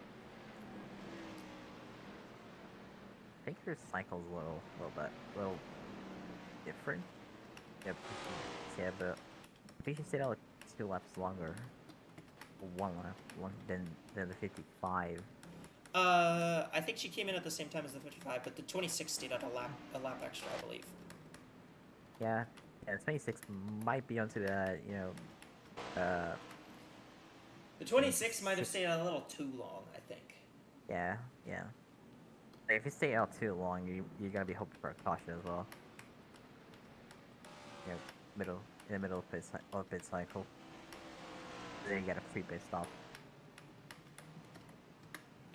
Well, actually, the thing is, here at a road course, a caution coming out in the middle of the pit cycle is probably the worst thing that could happen, because you don't get if you stayed out, if you haven't pitted, pretty much everybody else is gonna stay on the lead lap, so you just lose position to pretty much everyone who comes in. Yeah. You lose position to everyone who's already come in. Oh yeah, pit's closed. Yeah. Pit's closed when the caution comes out. Not like IndyCar. Yeah, you gotta time your pit stops better. Sometimes. Yeah, especially in road courses. These two are still battling.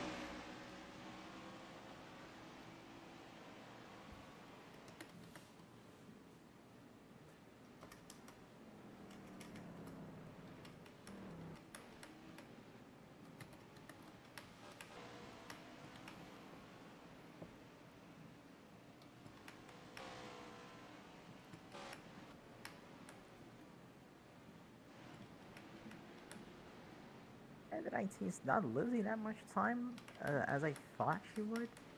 Even though Yeah. she's in lack traffic, She's caught up not to the really 22. losing. Yeah. I think now is my, I think as she catches each lap car individually, that's when it's going to start to hurt her a little more. As, don't look now, but the 55 is closing in on all of these drivers. She's managed to drop the gap. Remember, the gap was about 11 seconds from the 55 earlier. It's now 7 seconds, so this 55 is on something. That car is really, really fast right now.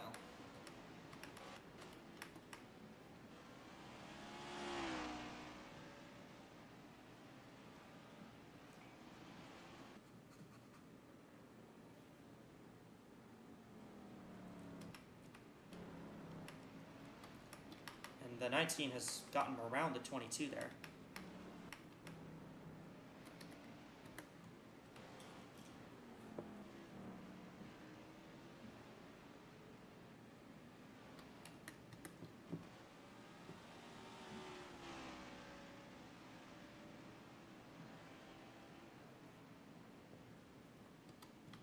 Yeah, look at Delot. She's here. She is closed up. Why not? She is closed up an insane amount.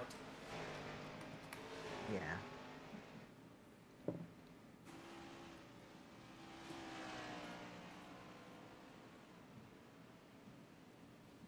Delot's already got 2 wins this year.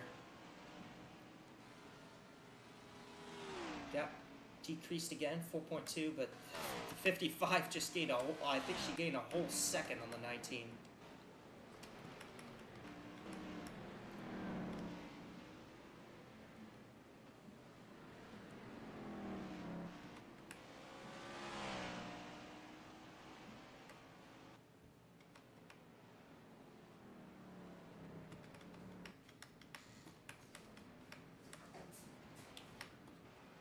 Well, this time by it'll be halfway, and this is probably the longest stretch of a race in series history to have started without a caution. I don't think we've managed to make it to halfway without a yellow flag at all this season. Nope. So At first, we made like 3 laps without caution, I think. yeah, it's like 30 or so laps. This is what, 50? Yeah. But 50. Halfway. But it is halfway, as Handstrom will come across the line. 38 car Pit pits in stops. front of her. Yeah. 19 Yeah, of pretty nice. Handstrom. Arlen Handstrom leads the way to the halfway point here from Mexico City. And Delot has closed right up. She's actually right on the 20 now. Go way back here for the battle for 5th. Yeah. And the 71 has managed to get by Yanniga for 10th.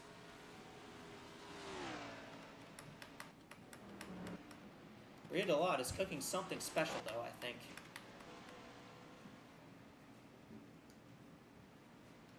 The gap's down to 3.4 seconds between Handstrom and Nihil, although there's 2 lap cars in between those two, so...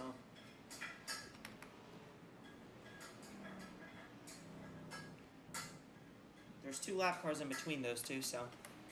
It is going to be a little bit more difficult for the 64 to get through. Yep. And they're Good day still for- side by side, 80 to 60. Good day for the MNC Racing team. The 1 and the 71 both are, 9th and 10th right now. So those 2 teammates, obviously Abby Little won last week in Michigan, and she's backing it up with a pretty solid run. Solid run at a road course too, which is not something we've seen a lot from Abby Little. Although I guess we haven't really seen a lot from Abby Little at all this year, aside from that win at Michigan.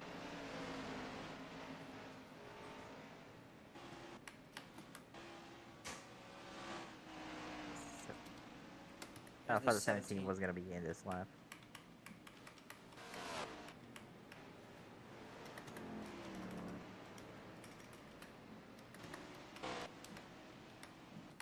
3.38, the gap now between the 19 and 64. Narrowed a tiny bit. 32 of Rariston just came down pit road.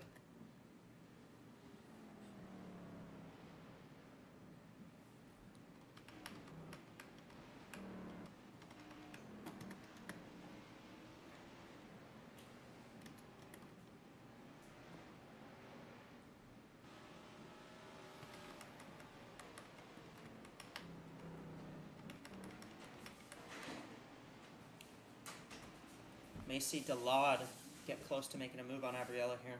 It is kind of tough to make moves in Peraltada, just because it's a long sweeping corner. It's not exactly conducive to passing.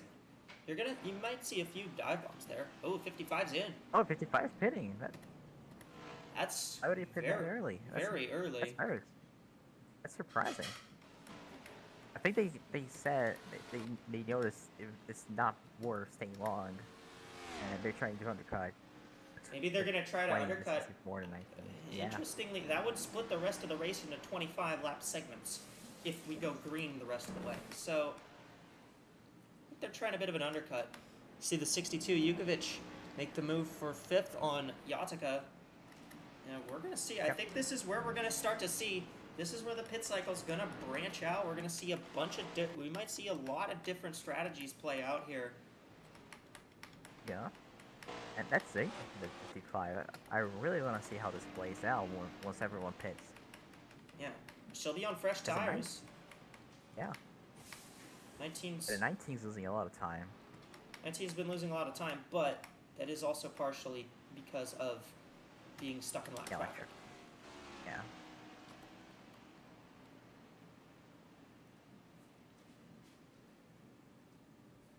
Yeah, and you don't want to make a pass for Peraltada because you're going to slow both of you down.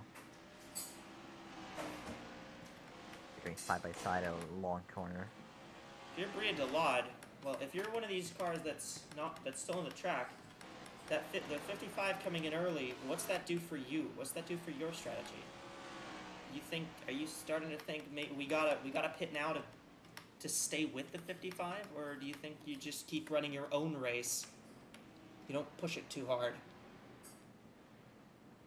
I think I would just run my own race because they will be deep in the field. They haven't, they'll be behind cars that haven't pitted yet, and they probably will burn up their stuff.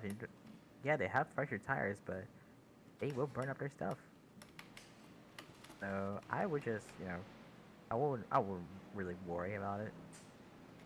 But just run my race, my strategy, and maybe at the end have a little worry a little bit. I wouldn't really be worried. I would just keep an eye out. The 32 here, Cindy Ranston, she's on fresh tires. Yeah. And you can see how much faster she is than pretty much all of these other cars. Look at her drive through Peraltada.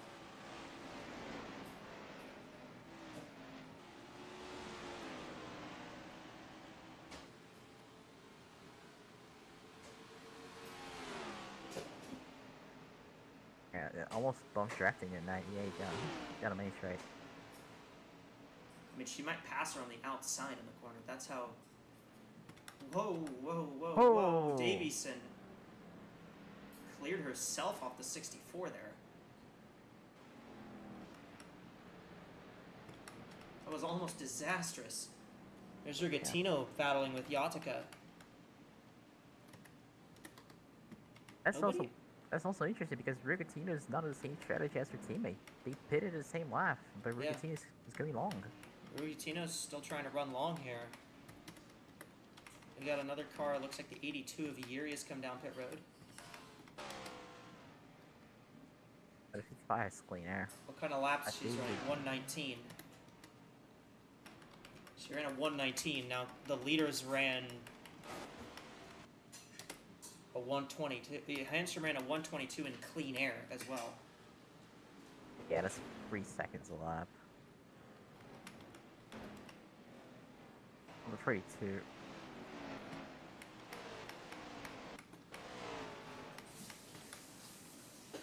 22's in. Yeah, I think people will start coming in by now, maybe. Yeah, we're gonna see cars come in now because we saw Jetta come in. I just saw the 15s just exited the pit road. Yeah. Just waiting on the signal from R2 in the studio, and we'll get you down there as quick as we can.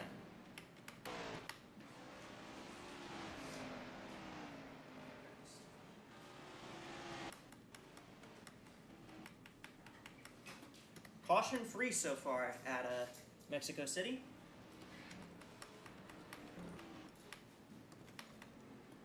Strategy has paced very interesting. Alright, well, to get you a little more info on this strategy, so you see the 39 of Talberson's coming up here, to have a little bit of a discussion about the strategy and how the race has gone so far, and hopefully not curse us into bringing out another yellow.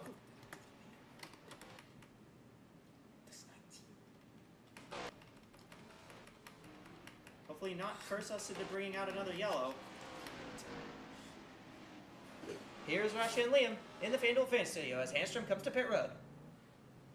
Hello, everybody. We are back here in the FanDuel Fan Studio for the mid-race report as pit cycles are occurring, and that's, you know what, pretty much everything we've been able to report on all race long. Yeah, the top 3 coming in right now. 96 still running long. 92 just coming in now. We'll see what happens to the Strategy. 1 staying out. Strategy not seeming to change for that 96 team. They are running it long again. We'll see how that affects them later into the race. But what have you thought of this race so far, Rasha? Not much has been happening so far. It's definitely been a strategy-based affair to start things off. I mean, extremely rare no caution until the mid-race report moments, which is frankly just playing with fate at this point. Oh, and we got 2 cars getting into each other on pit road there. Gabriella get a bit of contact with the 17er Reister. Like both of them will be fine enough. I don't think there's too much damage on either car. Order stays the same though. What's that? I said they're getting antsy. They want to bring out that yellow. Yeah, they're trying to, but I don't think they're gonna bring out the caution on pit road. No, they have to get off pit road first. Yeah, I mean there hasn't been. Go ahead. There hasn't been much to report on our end from the pit lane. I mean, it's rare enough that we don't get any cautions heading into the mid-race report. We haven't had, like, any mechanical failures outside of ones caused by, you know, the 13 running into the wall. That's kind of early, I'd say. The 1 as well. I see the 60 coming behind. That's a lap car, so, yeah. Yeah, I mean, outside of the 13 hitting the wall, I believe it was the 2 hitting the wall, and the 21 getting knocked out of commission from that same incident entering pit lane. We haven't really had anything to report on, so great for the teams. You know, everybody's sort of built a car that can withstand road course racing at this point in the season. We haven't had any mechanical failures. It's been pure strategy all race long. And it's still up in the air on who can win this. We're just past halfway now. We got plenty of race left to go, and anything can happen.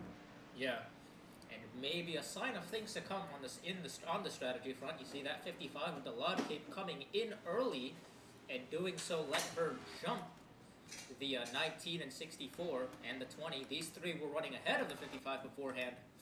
And that undercut seems to have worked pretty well for the 55 of the lot, so very interesting there. Kind of shortened that second run, ran long in the first run, I think, then came in early in the start, came in early at the end of her second run.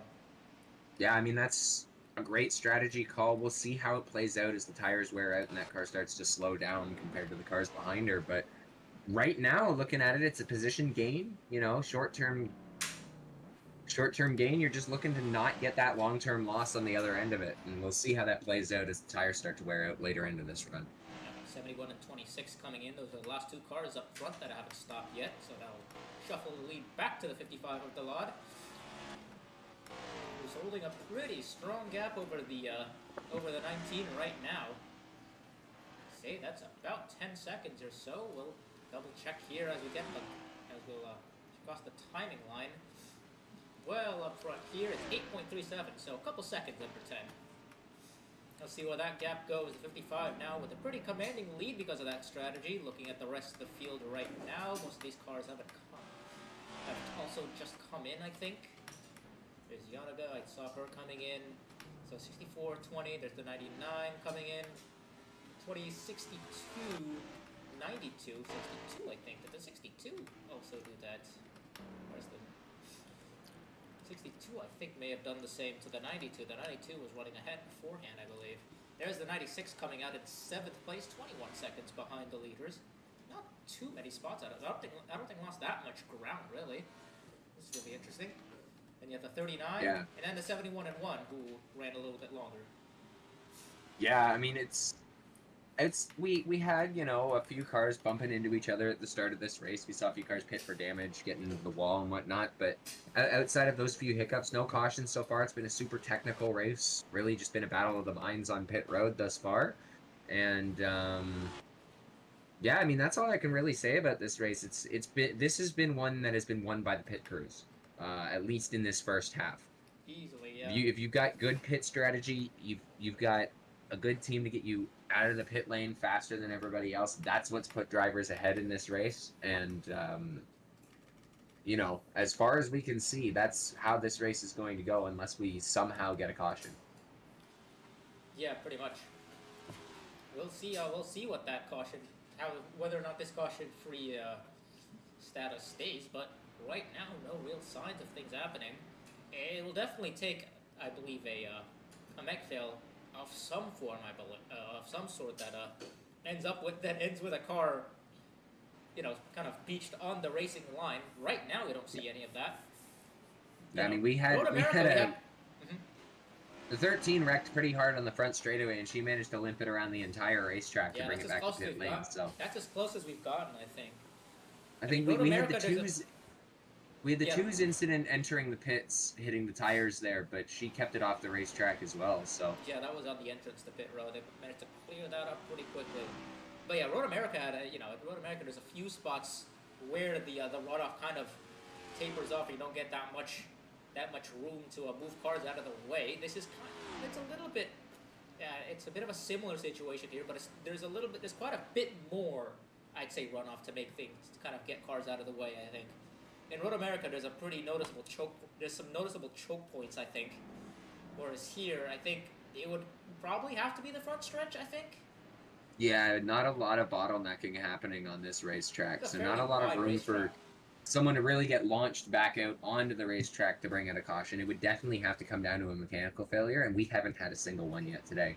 Knocking on wood here that we don't have one, because I've been really enjoying the racing strategy that's been going on here without a caution to break it up.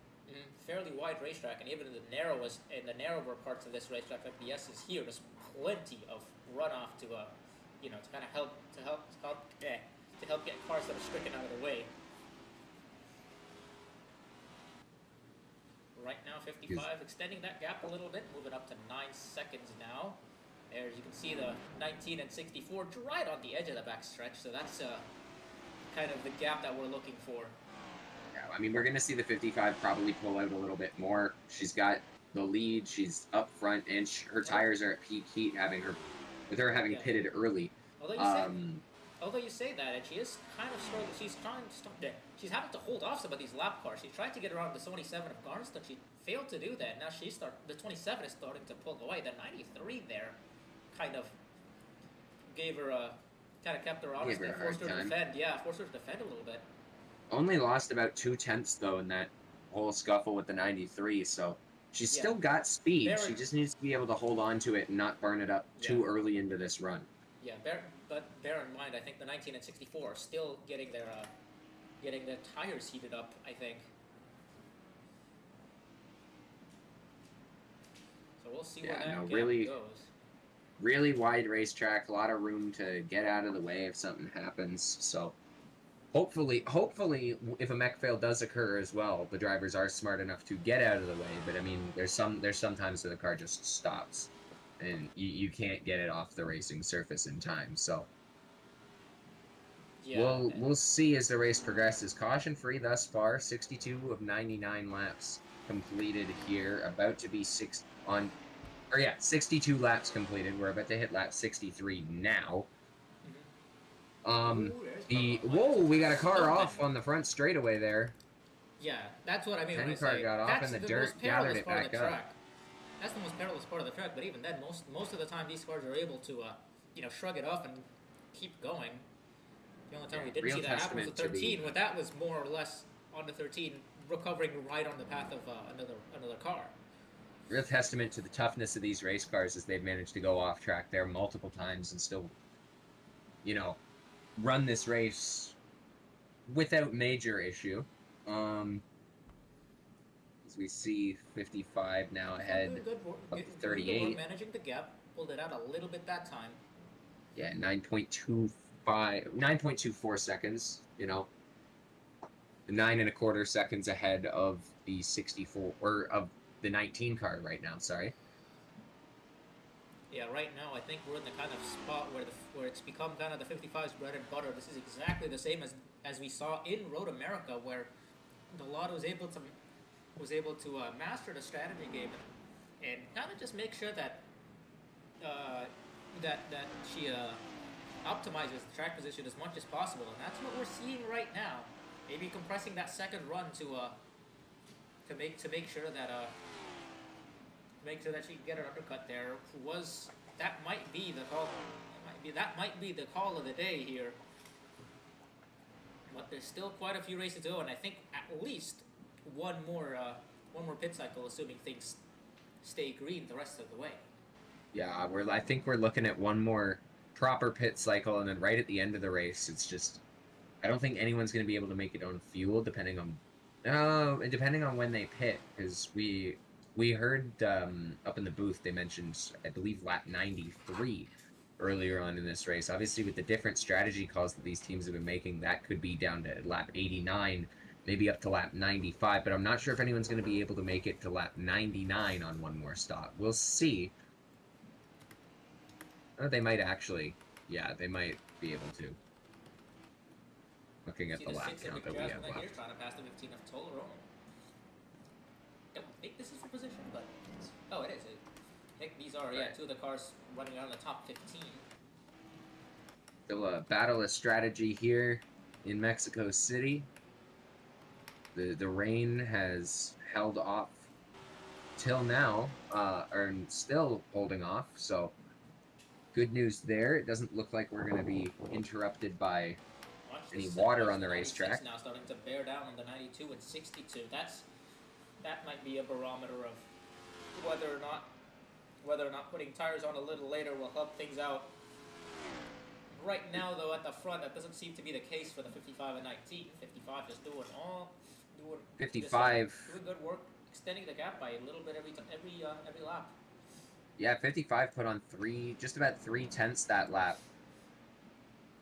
So, really great. Even on 4-lap older tires, she's been able to hold this lead and widening that gap even more, heading into the pit cycle and giving herself as much of a cushion as possible. Exiting pit lane is going to be key to staying up front at the end of this race.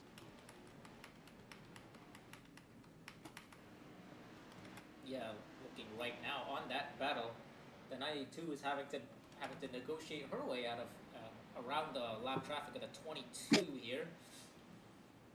So that's helping the 96 out a little bit. I think that's, but at the same time, the 96 has to defend from the 39, which is a battle for position. That's Talberson in the 39 looking for 7th from the 96. A neat little battle going on here. 19 and 64 also kind of locked into their own showdown here. They've been pretty close the rest of them. They've been pretty close pretty much the whole race since the end of that first run. We're at lap 66 now. Gap to the 19 and 10-16. Quite a bit that time. That went up by 4/10 that time around. I believe 5/10 maybe even gain. Half a second there. Yeah, you're right. Now over 10 seconds between the 55 and 19. I don't know what's happened to that 19 car. 19 had a bad Bria lap. Delot is pulling away right there. Now. I think the 19 had a bad lap. She's right there. The 64 is, I should say. Because Nihil was running about a second behind the 19 beforehand. Now she's kind of pulled it in. And is right back on the 19's bumper.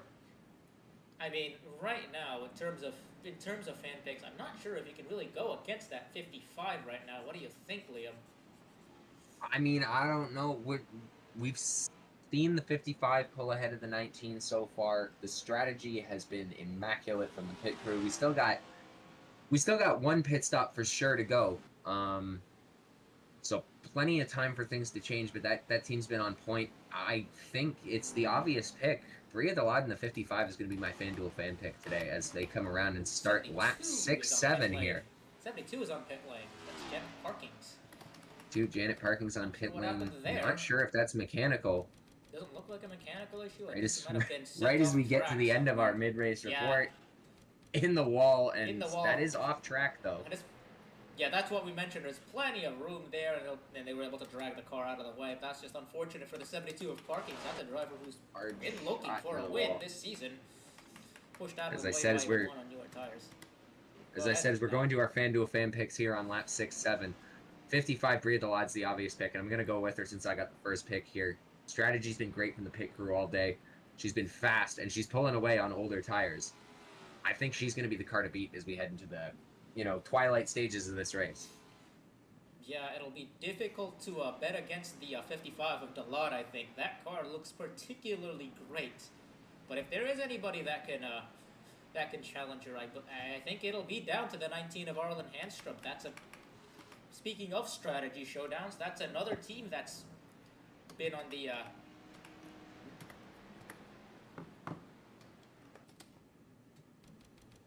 getting some replay here. The 64 seems to have lost lots of ground. Ooh, there it is. Ooh. Bit of an interlude here. The 64 and 19 negotiating lap traffic. The 64 gets the wrong end of that and spins out with the 93, and that's let the 20 of Gabriella make the pass for third. But yeah, Arlen Handstrom, I think if anybody is going to challenge that 55 for the win, it's surely going to be the 19 now.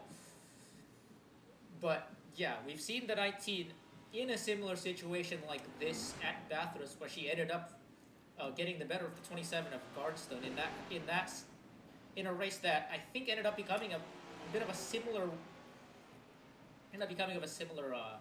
do you call it? That became very similar to what we're looking at now, kind of a showdown between two of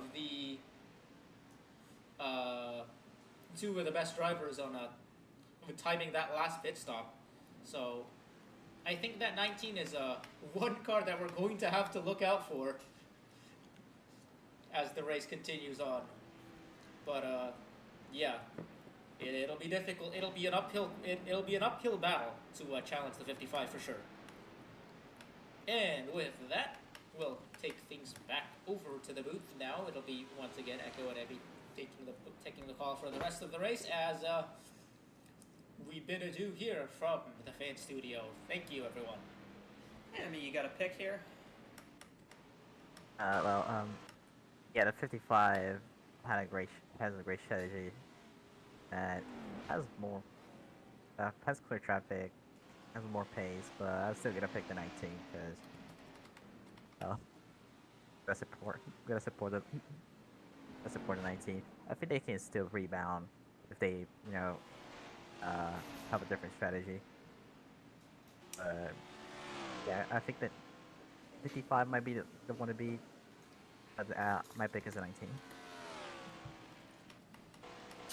I think I was gonna go with the 64, but now I think I'm gonna go with the 96 of Rigatino. She's driving her way up through the field right now. She's been fast. She's run well in these road courses. She's run well in the strategy races on these road courses. And Rigatino's had that eye for the strategy here. Even though these aren't her best track types, she's run well all day. I think I'm gonna go with that 96 of Angeli Rigatino to take this race victory. I think we'll also probably get a caution sprinkled in there. Just because you can't have anything too good for very long. Oh, it made it through the mid-race report without a yellow flag. So, That's a first. Impressive. Janet Parkings has retired from the race in the 72 car. Not the closest thing we've seen to a car stopped on track all day. And that was a very hard hit. Yeah, she took a hard hit into the wall in the exit of turn 2.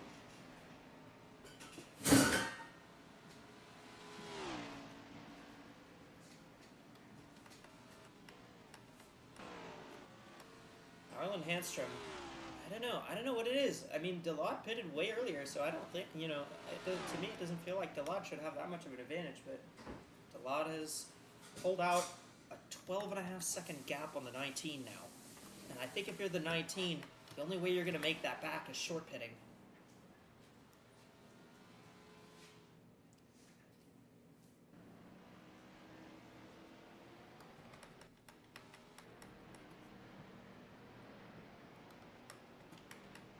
Nihil dropped back after being involved in an incident there. She's dropped back behind the 62 Vukovic. She's slid to 5th now. Rugatino's 6th. There's Yatika in 7th. Towerson's 8th. We got the two MNC racing cars in 9th and 10th. There's 11th place, Pace Lemiria. 12th place, Jamie McJasmina in the 6th car. Right there, right behind the 82.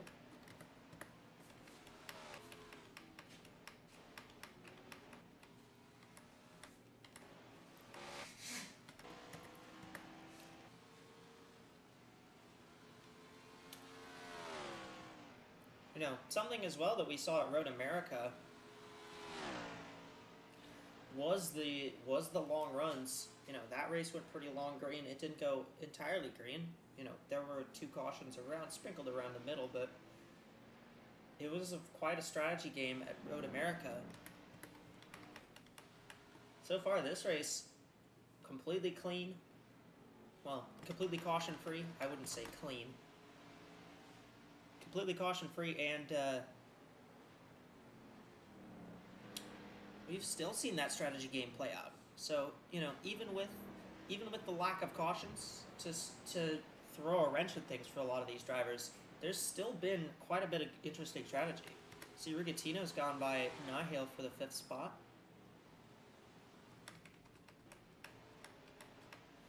Bria DeLaude would be looking for her 3rd win of the season, and it would be her 2nd on a road course, as the 8 of Schliesenbach is very slow.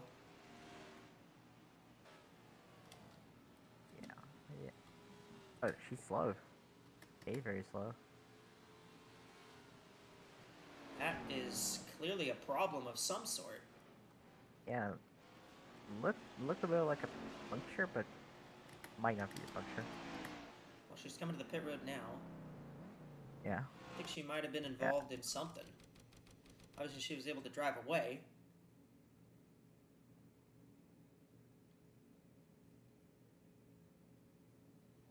Oh, she got spun down the front straight away. Ooh. Hard hit into the inside wall. Same thing that happened to Waterton earlier. She managed to get it back going, though. It could have been way bigger. That could have been much worse. Yeah. That could have been her first caution. If she stopped on the track, or if more cars piled into her. Yeah.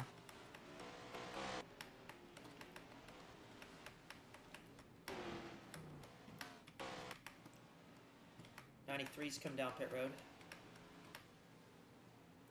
Battle for the 3rd spot here. There's Jukovic trying to grab this away from Abriella.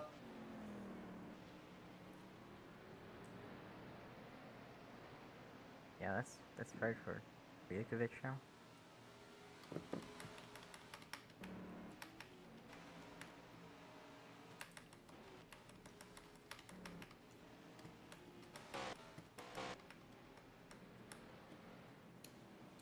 This is 18 seconds back of the lead.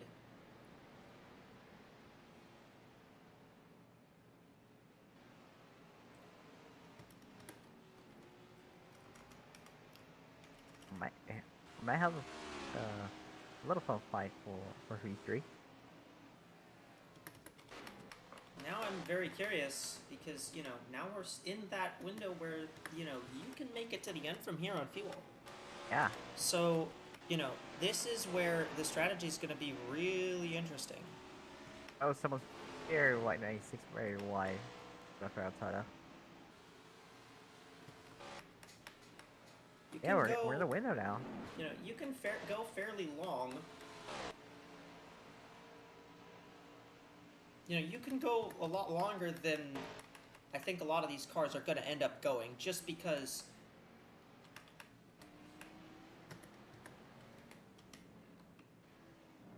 Yeah, like, I think it can go longer. Have a short stop. Maybe have 2 tires and. Maybe a 2-tire strap might be something worth looking at for a lot of these drivers. There's Tolron and Rariston fighting for the 13th position. We got McJasmine has caught up to Yuria for 11th. 10th is Felicia Vancy in the 1 car. Jenny McJasmine, both of her top 10s this year have come on road courses. That's a 6th place at Road America, and she won at Montreal. McJasmine has been pretty good on the road courses. Indeed. Rachel Cole in the 52s just come down pit road.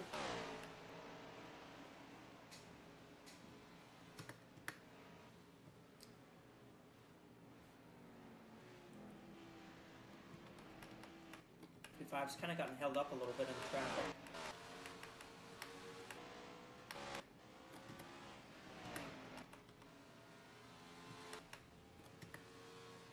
I think was doing a little bit of an extended damage repair.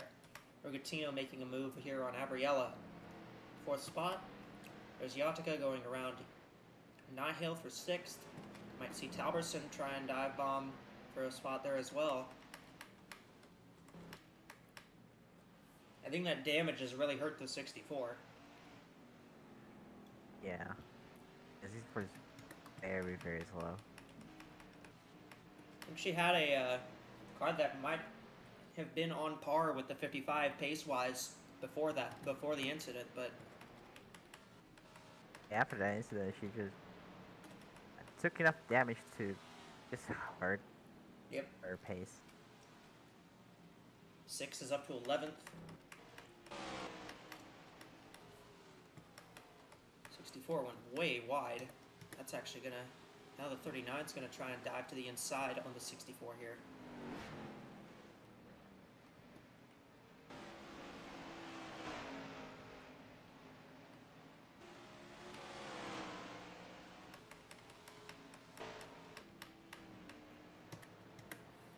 Well, now the question for the 55, what do you do? She's well out here on fresh top, she's well out here on the oldest tires of everyone, but she's still fast. It's working. Well, I wouldn't pit now. I was fresh enough.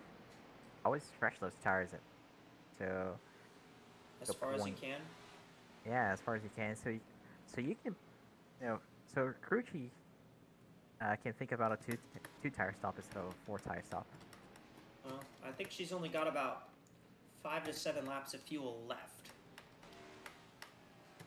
Yeah, I think we said lap 75 would be the sweet 50, spot. 50, The pitting, yeah, that's around 75. that's So not fun.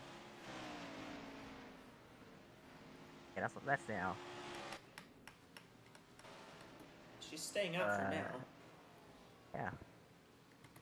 64 is definitely quite off the pace, though. You can see she's lost touch with this route now. Rigatino's closed up on Jukovic, so that is going to be a battle that's brewing up for 3rd. It may very well be possible that we do not get a caution in this race, and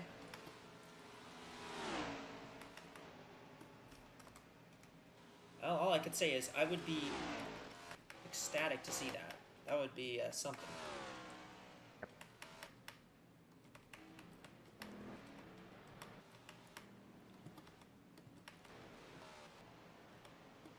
Rigatino's managed to make the move for 3rd. So the 96 gains a spot here. Ariella's dropped back a fair bit as well. So the 20, not running badly, but just doesn't have that pace anymore. Yeah. Was very, very strong early on, but just faded. So we might think that the 96 will be closing in the 19 eventually. Wouldn't it be something if Dark Horse Racing were to have a 1-2 finish here? Yeah.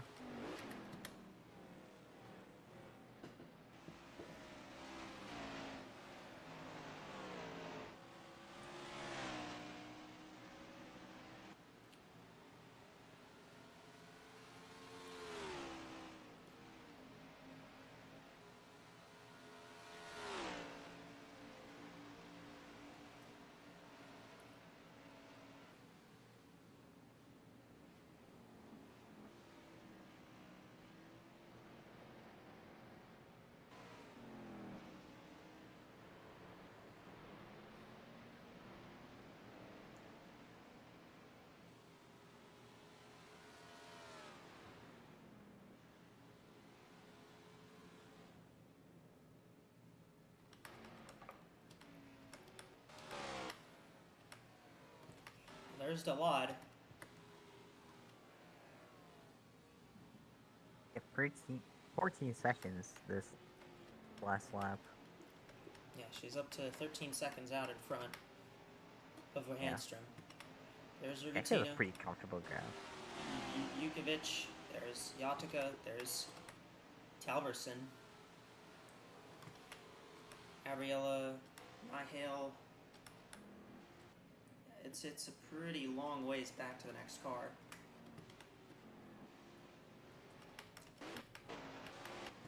'62's in. Oh. 62's on pit road. 62's in. So she's gonna try this. She's gonna shortcut it. She's gonna try the undercut. Undercut, which I think is a good move at this stage. I think at this point, you see Talberson making a move on Yatica for 4th. Yeah, I think at this stage, if you pit, you gotta be 3-4 seconds faster per lap. Liam, what's up? This is the money stop. I'm seeing all the pit crews warming up, getting ready. Pit stops should, well, we already saw some cars come down. Pit stops should be beginning soon. This is going to be the pit stop that really determines the race, so keep an eye on what happens on pit road and who gets out with the best advantage here.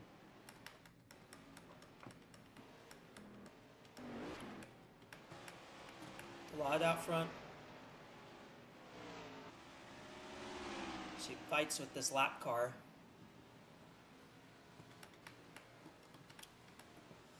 I think this is what, you know, if you're gonna beat that 55, I think you have to undercut.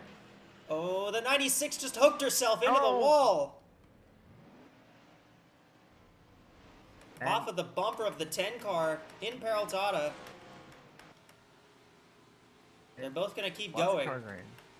Lots of cars down pit road now. Handstrom, 19's in. Talverson, Abriella's in.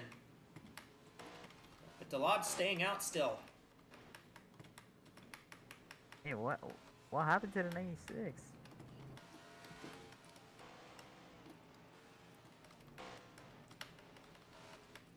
The 96 still out on track right now, but she's lost a lot of ground. Yeah. Go back and take a look at what happened, but I saw it pretty clearly. Yeah, she That's just, a terrible camera angle. yeah, she just. Well, She just hooked herself off the 10 car, I think. yeah. Wasn't clear. She's trying to stay wide to the wall to not run into anybody coming to pit Yeah. road, and Yeah, that's just ruin her race. Being impatient with lap traffic. 55 staying out still, continuing to stay out long here. Yeah. She is going very long here. She's doing quite the opposite of what she did. Yeah. 92. Next car, she's gonna come in. Looks like the 64 is staying out an extra lap. 96 is staying out an extra lap as well, although I don't think she had much of a choice. Yeah. One car staying out, same for the 71. Looks like most of these cars that are still on track are staying out here.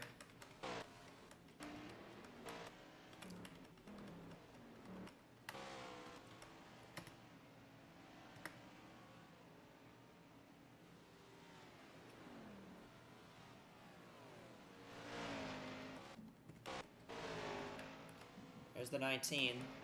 39 cycled out ahead of the 62 actually, so I think the 62 may have had to spend a little bit of extra time fixing fixing damage on that car. Yeah, for the early contact. 55 is coming in, I believe. Yeah, to come in. Yep.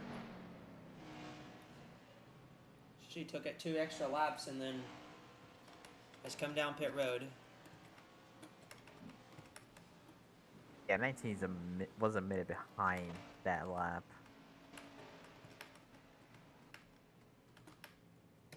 Gotta keep an eye out on the 19. It's gonna depend how much time it takes these. It's gonna depend how much time the 19 takes to get back around the track. Yeah, still the asses. 96, 64 are in. One car's in. I believe the 71. 55's Yeah, gonna be out 71 now. stayed out. 71 stayed out an extra lap, so 71's still going. 55's out now. 19's on the main straight now. I don't know where the Yeah. 19 is. There she is. She is on the main straight. So Yeah. yeah. Yeah, didn't quite work. Didn't quite work, but I mean, it's an A for effort, I suppose. Yeah.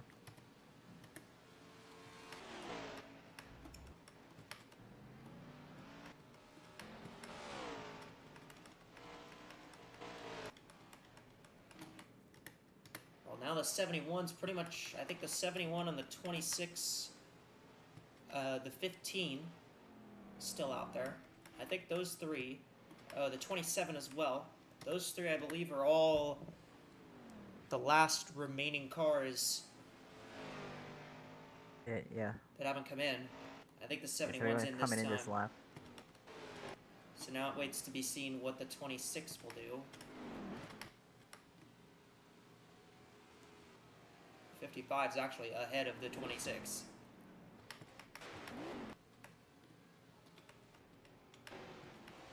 That 26 and 15 will come in this time.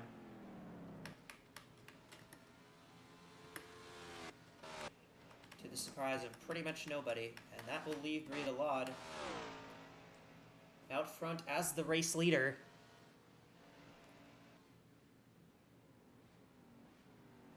By quite the margin.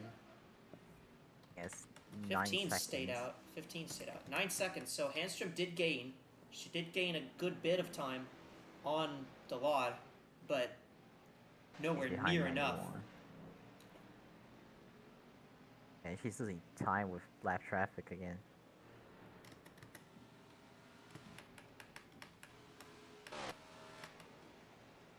Yeah, that race is the 55 to lose. This is absolutely the 55's race to lose, assuming we go green all the way. What would be the funny? Yeah. If I'm the 19, if I'm anyone, I just hope for a caution. Cause no one's catching that 55 or green.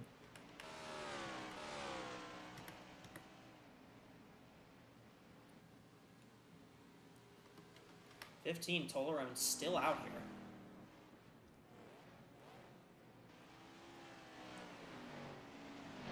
Now she'll finally come to the pits. Yeah. Anyone's Oh, on the 91. wall right here. Yeah.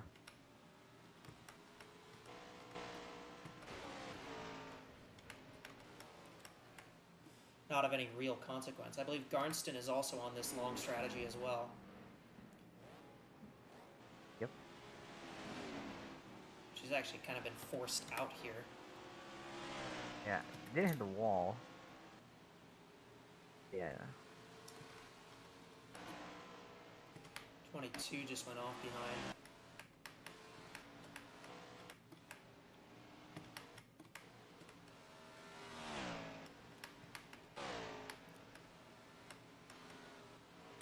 Another car on the wall there. That's Shanta Say in the 26.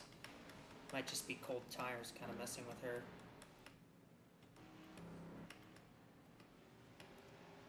Handstrom's gotten around Byrne.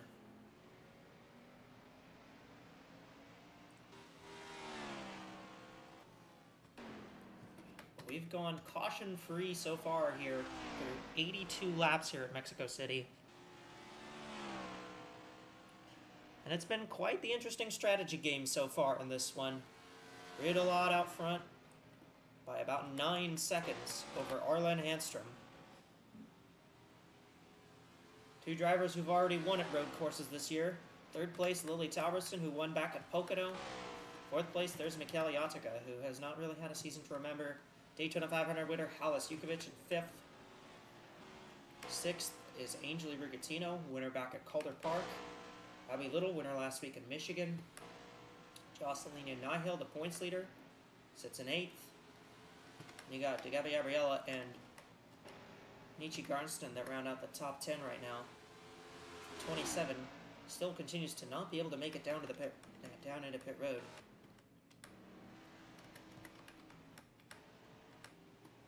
I think the issue with that the 27 has been having is that she is trying to pit. But the problem is when they get there, she's getting passed and she's getting forced to the outside, so she can't make that cut down to pit road. Yeah, he's losing time on that. And that's pretty unfortunate because it could have worked, a 2-tire strategy for her.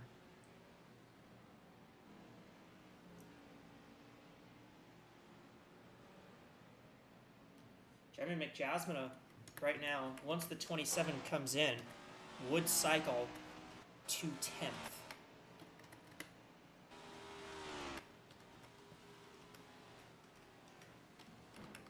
Hamstrom's slowly been gaining. She's been gaining. She hasn't been gaining a lot, but Gaining. she's gaining it just a bit. Down to 8.9 seconds.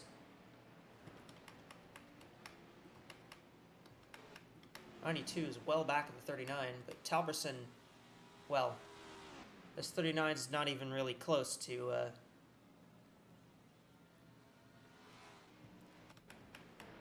the leaders. That was a great strategy by Talbertson. But Erica really paid off. 27 down pit road. Garnston finally comes down.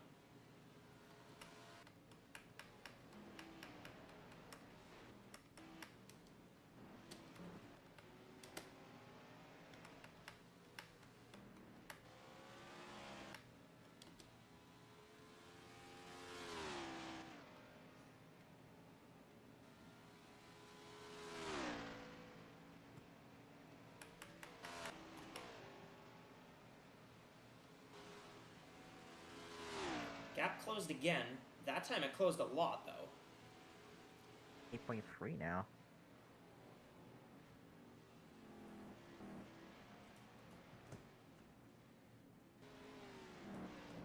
.3. It was 8.9 last time, so the 55's not really keeping up her pace. But I don't know if the 19 has enough time.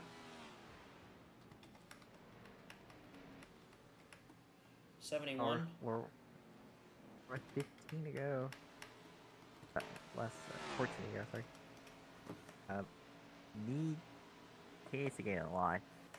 Like 1 second per lap, maybe. Maybe like 5-6 tenths a lap. She's gotten it in a cup. She's gotten 6 tenths on a cup. She's gained 6 tenths on a couple laps, but she hasn't really been consistently doing that. So that's the thing. Gotta be consistently fast now. If she's gonna, be in lap traffic. You could use the 27 as a little bit of a pick. So, because the 27 is with newer tires, Yeah. The 27 is with newer tires. So, whenever the 27 is gonna pass anyone. There was no gain that lap. Yeah. Yeah, that's...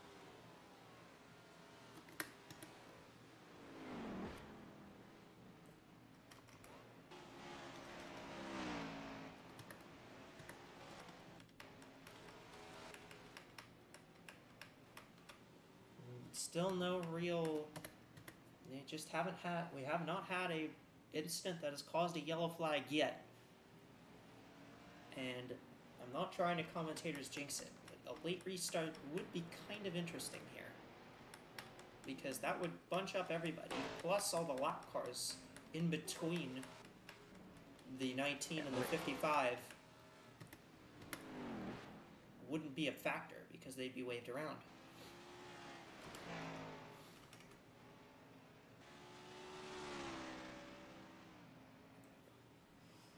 The driver who won at Road America out front here in Mexico City.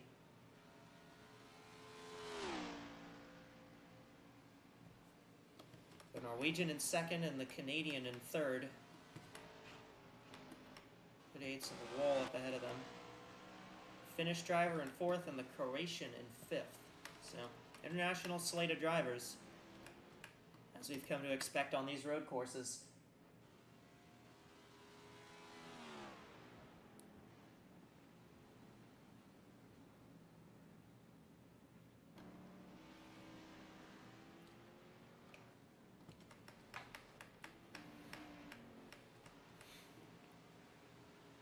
There's Nihale alongside the lap car of Tosima.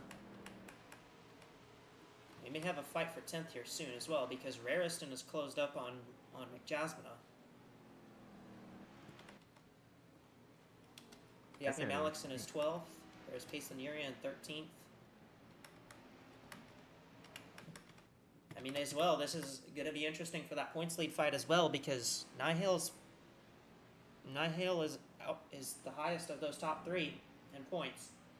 Malixon sitting back in 12th, and then Parkings is out of the race. That's good for Nihil's. At a hunt. We've reached our Windows 11 to go. Maria Delade out front here. She has snookered everybody on the strategy today. It's been strategic. This race has been pretty much everything, nothing but strategy. And the 55 has taken full advantage. This team, one of the best strategic teams in the series. Well, it could very well be a Dark Horse Racing weekend sweep.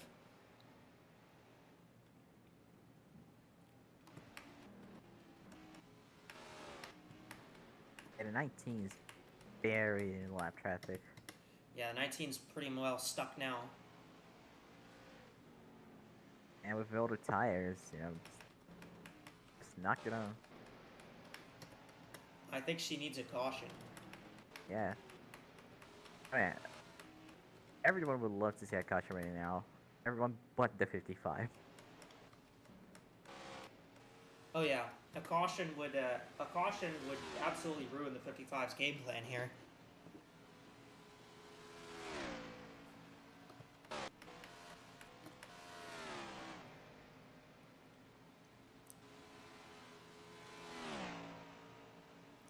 They ran pretty much the exact same lap time that lap.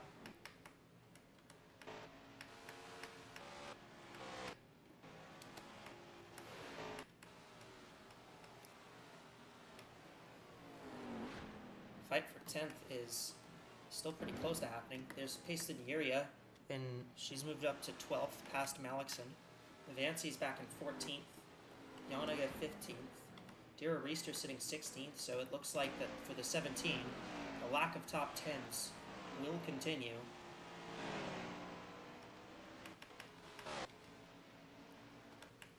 Into next week's race at Sonoma.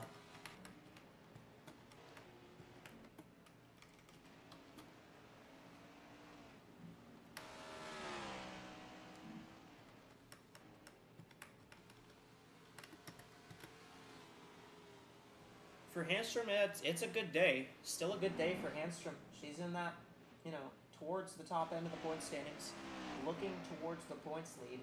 But, It's a good day, but a win would have been better. I think she would have liked to win, yeah. Yeah, it's one of those days. 29 car just went off track in the background there.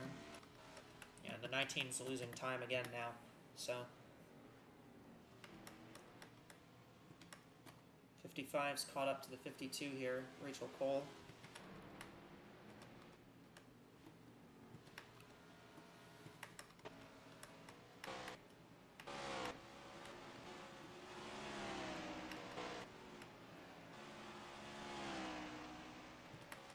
Back here, it's some battles back here. There's Mimi Barrino in the 3 car. She's sticking with the 16 of Sky and Jetta. 22 cars still in the lead lap right now. Only 6 cars have Yep. retired from the race. We haven't had any real mechanical issues, so you know, kind of surprising. That's been something that's been that's been talked about quite a lot this season, is the fact that a lot of these cars have had quite a bit of mechanical issues. But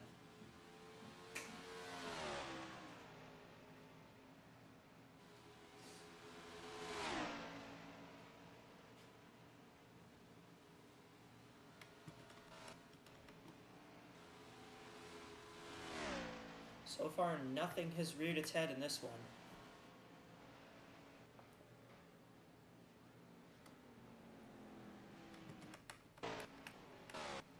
Still a lot of time to go, though, and still a lot of time for there to be an incident. See, 64 goes a little wide on in the background. But still a lot of time for something to happen to cause this race to have a much different look.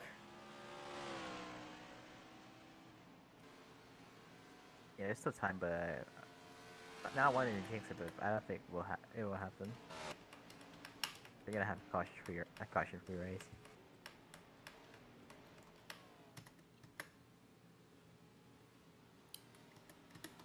We'll just have to see. Although with the way that things are looking, I would be inclined to agree with you. I don't think we're gonna see... I don't really think we're gonna see a caution come out to particularly change the complexion of this race.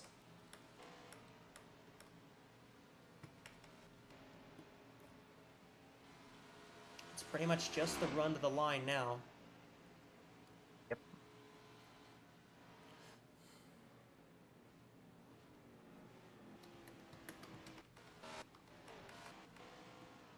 And just hoping and praying nothing breaks on your car. That as well. There may be a fight for 6th here fairly soon, because Little's starting to close in on Rigatino. You got Nihale in 8th. 10th place battle is kind of stalled out. The 6 has put a lap car in between herself and 32.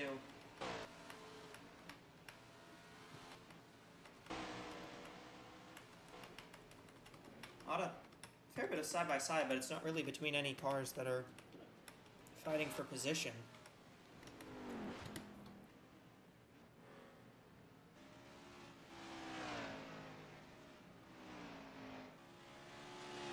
The only way I can see the 55 losing this one is a caution that brings out a restart, and she just can't keep it into turn 1. Or the other thing that I would think of is if she had the mechanical failure herself. Yeah, I would I'd rather lose the race in a late race restart than just having a mechanical failure. Anstrom around Vevelst. That's 99 car is off the lead lap. Just 21 cars scored on the lead lap now. Delod put Cole a lap down.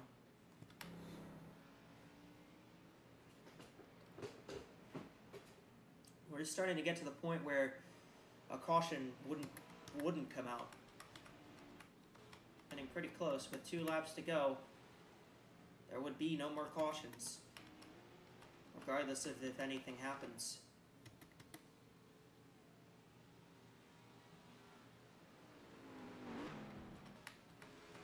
Next week we'll be in Sonoma. Track kind of like this one. Well, Sonoma is very, very technical. But I think Sonoma will be a lot of fun for these cars as well. We've already seen some great racing on the road courses, and Sonoma, I think, is sure not to disappoint. Sonoma has those elevation changes that we don't see. You'll see here. Yeah. Pretty different setup. There's Rigatino running wide. Sonoma may have the most exaggerated elevation changes on the schedule. more so than even Road America, I would say. Oh, Bathurst Well, as well. actually, I lied. That's Bathurst. Bathurst. That's Bathurst. Okay, well, give it second most. Let's give Sonoma second most, I would say. Little Not far to around go. Rigatino, so 6th place for that 71 car. Yep, we're at 5. They're at 5 laps to go.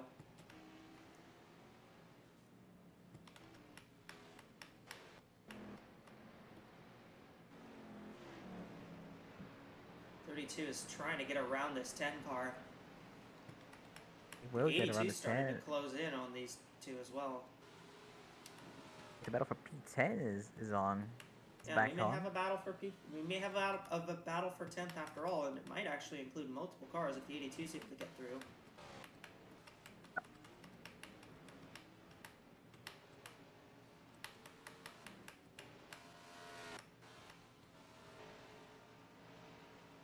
Hansen's starting to chop time out of Delad's lead again, but it is far too little too late. Yeah.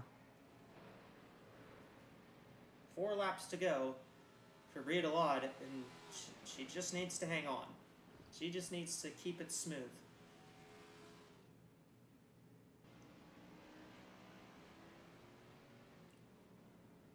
And unlike many other series where, road courses, are run without caution, it's pretty much no matter what. In AWSCO we do cautions, but they're very, very selective in how they throw the caution. Where do you go now? And the criteria just has not been met for a caution in this one. Yep. So you come to 3 to go.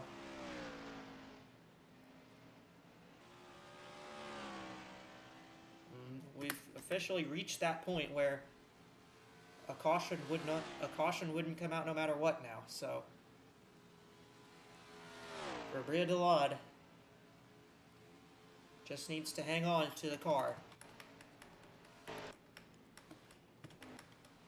3 more laps. 3 more laps is all she needs to hang on for.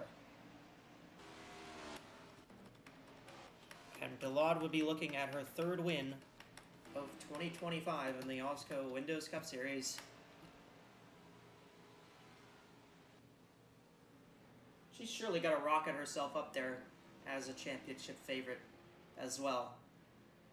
Yeah. That car is really, really fast. But to the point that on no tires, she was gapping Yeah. Paystrom by like the second lap.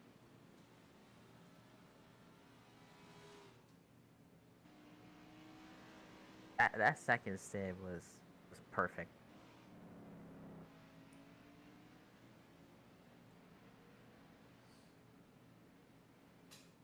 I'd be curious as to if she or Handstrom will be credited with leading the most laps. Because I don't actually know. Although I think it might be Handstrom.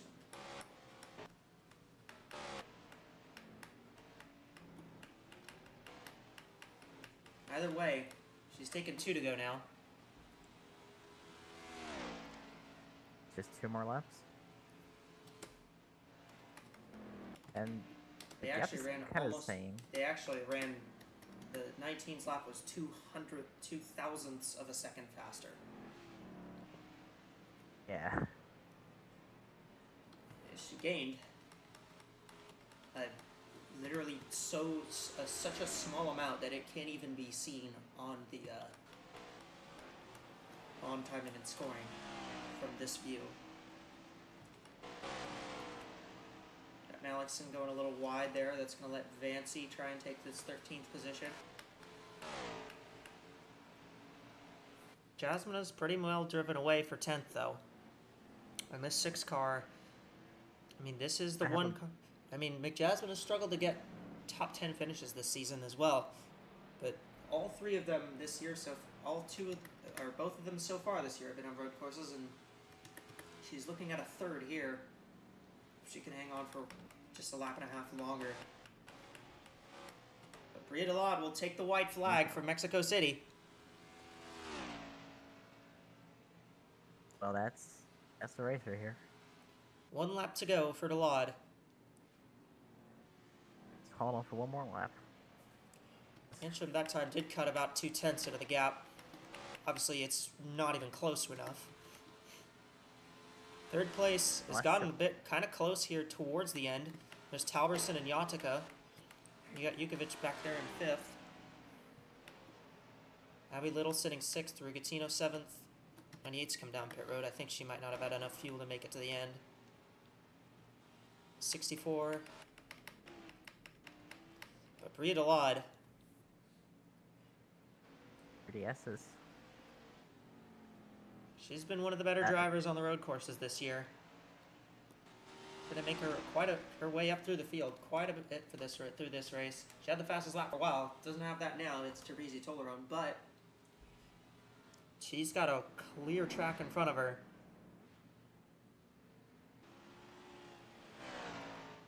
Through Peraltada for one last time, Bria Delod is, and she will be clean through. It will be Bria Delod who crosses the line to win in Mexico City. And in a caution-free event, Handstrom will come across 2nd. It's a ways back to 3rd. It's a long gap. Big gap. Talberson will take 3rd. So Talberson will get the final spot on the podium. Yatica, Jukovic, Little, Rugatino, Nihale in 8th. Gabriella will come across 9th, and McJasmina will be 10th.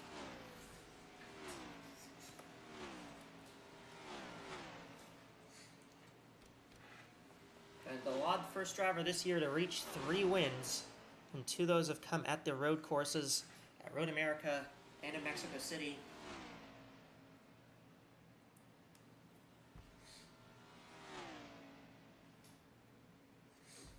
Quite the interesting race that one was, I would say. Had a lot of fun with that one. Yeah, that was a really fun race. I really enjoy when those races go caution free and you can actually, try to displays on actually. That was a great win, but I did a lot, and yeah, it was a really fun race, really good race. A great drive by the 55, and the 4th win of the season for Dark Horse Racing.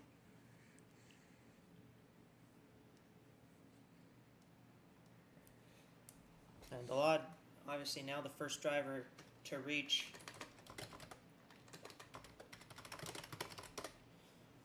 that 3-win mark, and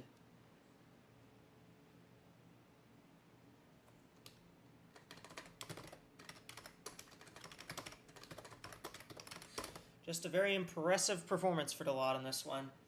Well, what'd you think? What'd you think of the strategy? What'd you think of the fact we didn't have a caution? I think that was that's probably I think that's the part that impressed me the most.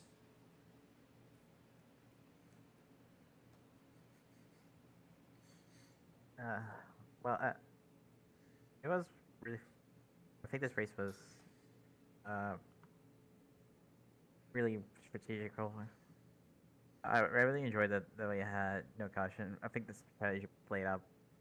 I think the strategy, having different strategies, having to, undercut ones, I think the 55 crew did it the best, of course, by, going long, that didn't work, we lost ground, but yeah, we're gonna have new tires, let's go, have a short second stint, and they just, they played it perfect. There was a little chaos early on. I kind of enjoyed the chaos a little bit. I was kind of surprised that we didn't have a caution for, I don't know who it was that hit the pit wall. But It was Waterton. yeah, Warren's hit the pit wall very hard, but I thought that would be a caution, but it wasn't. But yeah, overall a really solid race. This feels really good to watch. And yeah, my pick finished second. Uh, that's fun. But yeah, it was a really good race. Really enjoyed it. All right. Well, we're gonna send you down to the FanDuel Fan Studio for the post race show and the closing report on this one. Take it away, Rashi and Liam. What did you two think down there? Yeah, in the end, it was Briatolon making most of the strategy, running it back for Road America with that with the same kind of execution. I think Arlen Hanser breaks it up second, and Louis Tolberson rounding out the podium here in Mexico City. Liam, what do you think of the race here? Yeah, I mean, it was a fantastic drive from Bria Delata. It was a fantastic strategy from the 55 team to bring them up to 4 wins for Dark Horse Racing on the season. I mean, you can't get much better than that for that UPS 55 team. They nailed it on the strategy. They hit the overcut early, the undercut in the middle of the race, and then right in the middle of the pit cycle, they came into pit lane and they nailed it perfectly. So just a great strategy race all around. No cautions, which was surprising to me. I don't think we've had a race go caution free yet this season. No, I could be wrong not about at that all. though. No, I don't So think we've had a caution-free race here, so yeah, that's our first one. completely in uncharted territory this season in terms of caution results and all of that, but just a great race all around. Yeah, it was pretty fun to watch the strategy games being played out there. And I mean, you saw Hanstrom claw back quite a bit of that gap in the end with that undercut attempt, I think. But yeah, I mean, Deloitte had quite a bit of a cushion to play around with, and that was always going to play to her advantage. So she could afford to stay out a couple of extra laps just to not just to make sure that what do you call it? Just to kind of cover her bases a little bit. Tolberson did pretty well too to take advantage of things like that. Was of course running about I'd say the edge of the top 10 for most of the race. We saw her at the end of the mid-race report sitting around 8th or so. So good step up through the field in that last run for the 39 to take home the podiums as well. Jacek Jukovic, Little, Rugatino, Nihil, Abriella, and McJasmina rounding out the top 10. You see more of the same for Jocelyn Nihil. Another good run for that team. You know, that's the kind of thing that this team's been really good at. Just what do you call it? Just kind of making the most out of every kind of situation. That's exactly what I think Nihil did here. Yeah, I mean, it really, the thing I need to applaud about this race was everybody on pit road. The pit crews were really the make or break part of this race. We saw it with Bria Delad taking over the lead and going on to win this thing. And it's anybody who had any sort of success in this race can give at least some of the credit to their pit crews and their crew chiefs, because without the cautions, it was really just down to when you came into pit lane and when you were able to work those tires. Obviously, the drivers had a huge part in that, being able to drive and control those tires to make sure they didn't wear out too quickly. But this was a very strategic race. It was a very different kind of race to anything we've seen all season, and I mean, it was just hats off to everybody who worked on all of these cars. No mechanical failures even in this race either. So I think that's just I think that's the real surprise. I mean, these conditions to be a little bit adverse for the engine specifically, and that's not an issue that we ended up seeing too much of. I think once things came to a close. Yeah, nothing like we've ever seen before in AWSCO, but still a really great road course race. That's high drag package continues to deliver. Yeah, just enjoyable all around. Mm-hmm. Yeah, and I think, what did I say? And I think we'll probably end up seeing more of the same coming up to the next round. Of course, we'll have our race at Sonoma coming up. Should be close to the same kind of racing that we end up seeing, I would say, over there as we saw today, and that'll continue the good run of races we've had on these road courses in the Cup Series. It's been very enjoyable watching these races in the Cup Series, and we hope to see more of the same. And then we of course have a race at Daytona Road Course. That's going to be a really, really fun time as well. Daytona Road Course is always a bit of a goofball track, I would say, considering how unique it is, it being a high banked super speedway with a road course segment in the middle. But in the middle of that, of course, we're going to have our iRacing AWSCO All-Star race. We're heading up over to iRacing Super Speedway. That's going to be a... If you thought Michigan was a bit of a diversion, an all-star race at a 3-mile say non-plate super speedway is definitely going to shake things up quite a... We will run plates. Oh, at a 3-mile being told that it will actually have restricted plates. It'll be a plate super speedway still, but that's still a massive track to run at. So that'll really shake things up, I think, in terms of the kind of action we'll see once again. But yeah, taking a look at the points races, those next two are going to be the last two in this little road course stretch that we're having, and I think you're starting to really see the effect that this stretch is having on the point standings. I mean, Nihil's been pretty good all season. That's no real big surprise that she's maintained her position up here. Yappy Malixon's maintained good performances. We didn't see too much of her today, but she still managed to finish in 14th. Another solid run for that 23 team, which again kind of harps on the same point of the 64, where good runs just kind of, she just manages to get good runs no matter what, basically, I think. Let's see, taking a look at the rest of the standings, those drivers have done particularly well in these last few races. I think Celia Rareston's another one I'd be pointing out. Coming off of those back-to-back wins at Bristol, South Boston, things kind of tapered off a little bit. She struggled to maintain that form overall, but she's been on quite a good run. 9th at CGV, 6th at Mosport, now 11th here in Mexico. That's another driver that I think that's been pretty good on these road courses, with two more opportunities to get things done. Maybe a third one might be on the cards.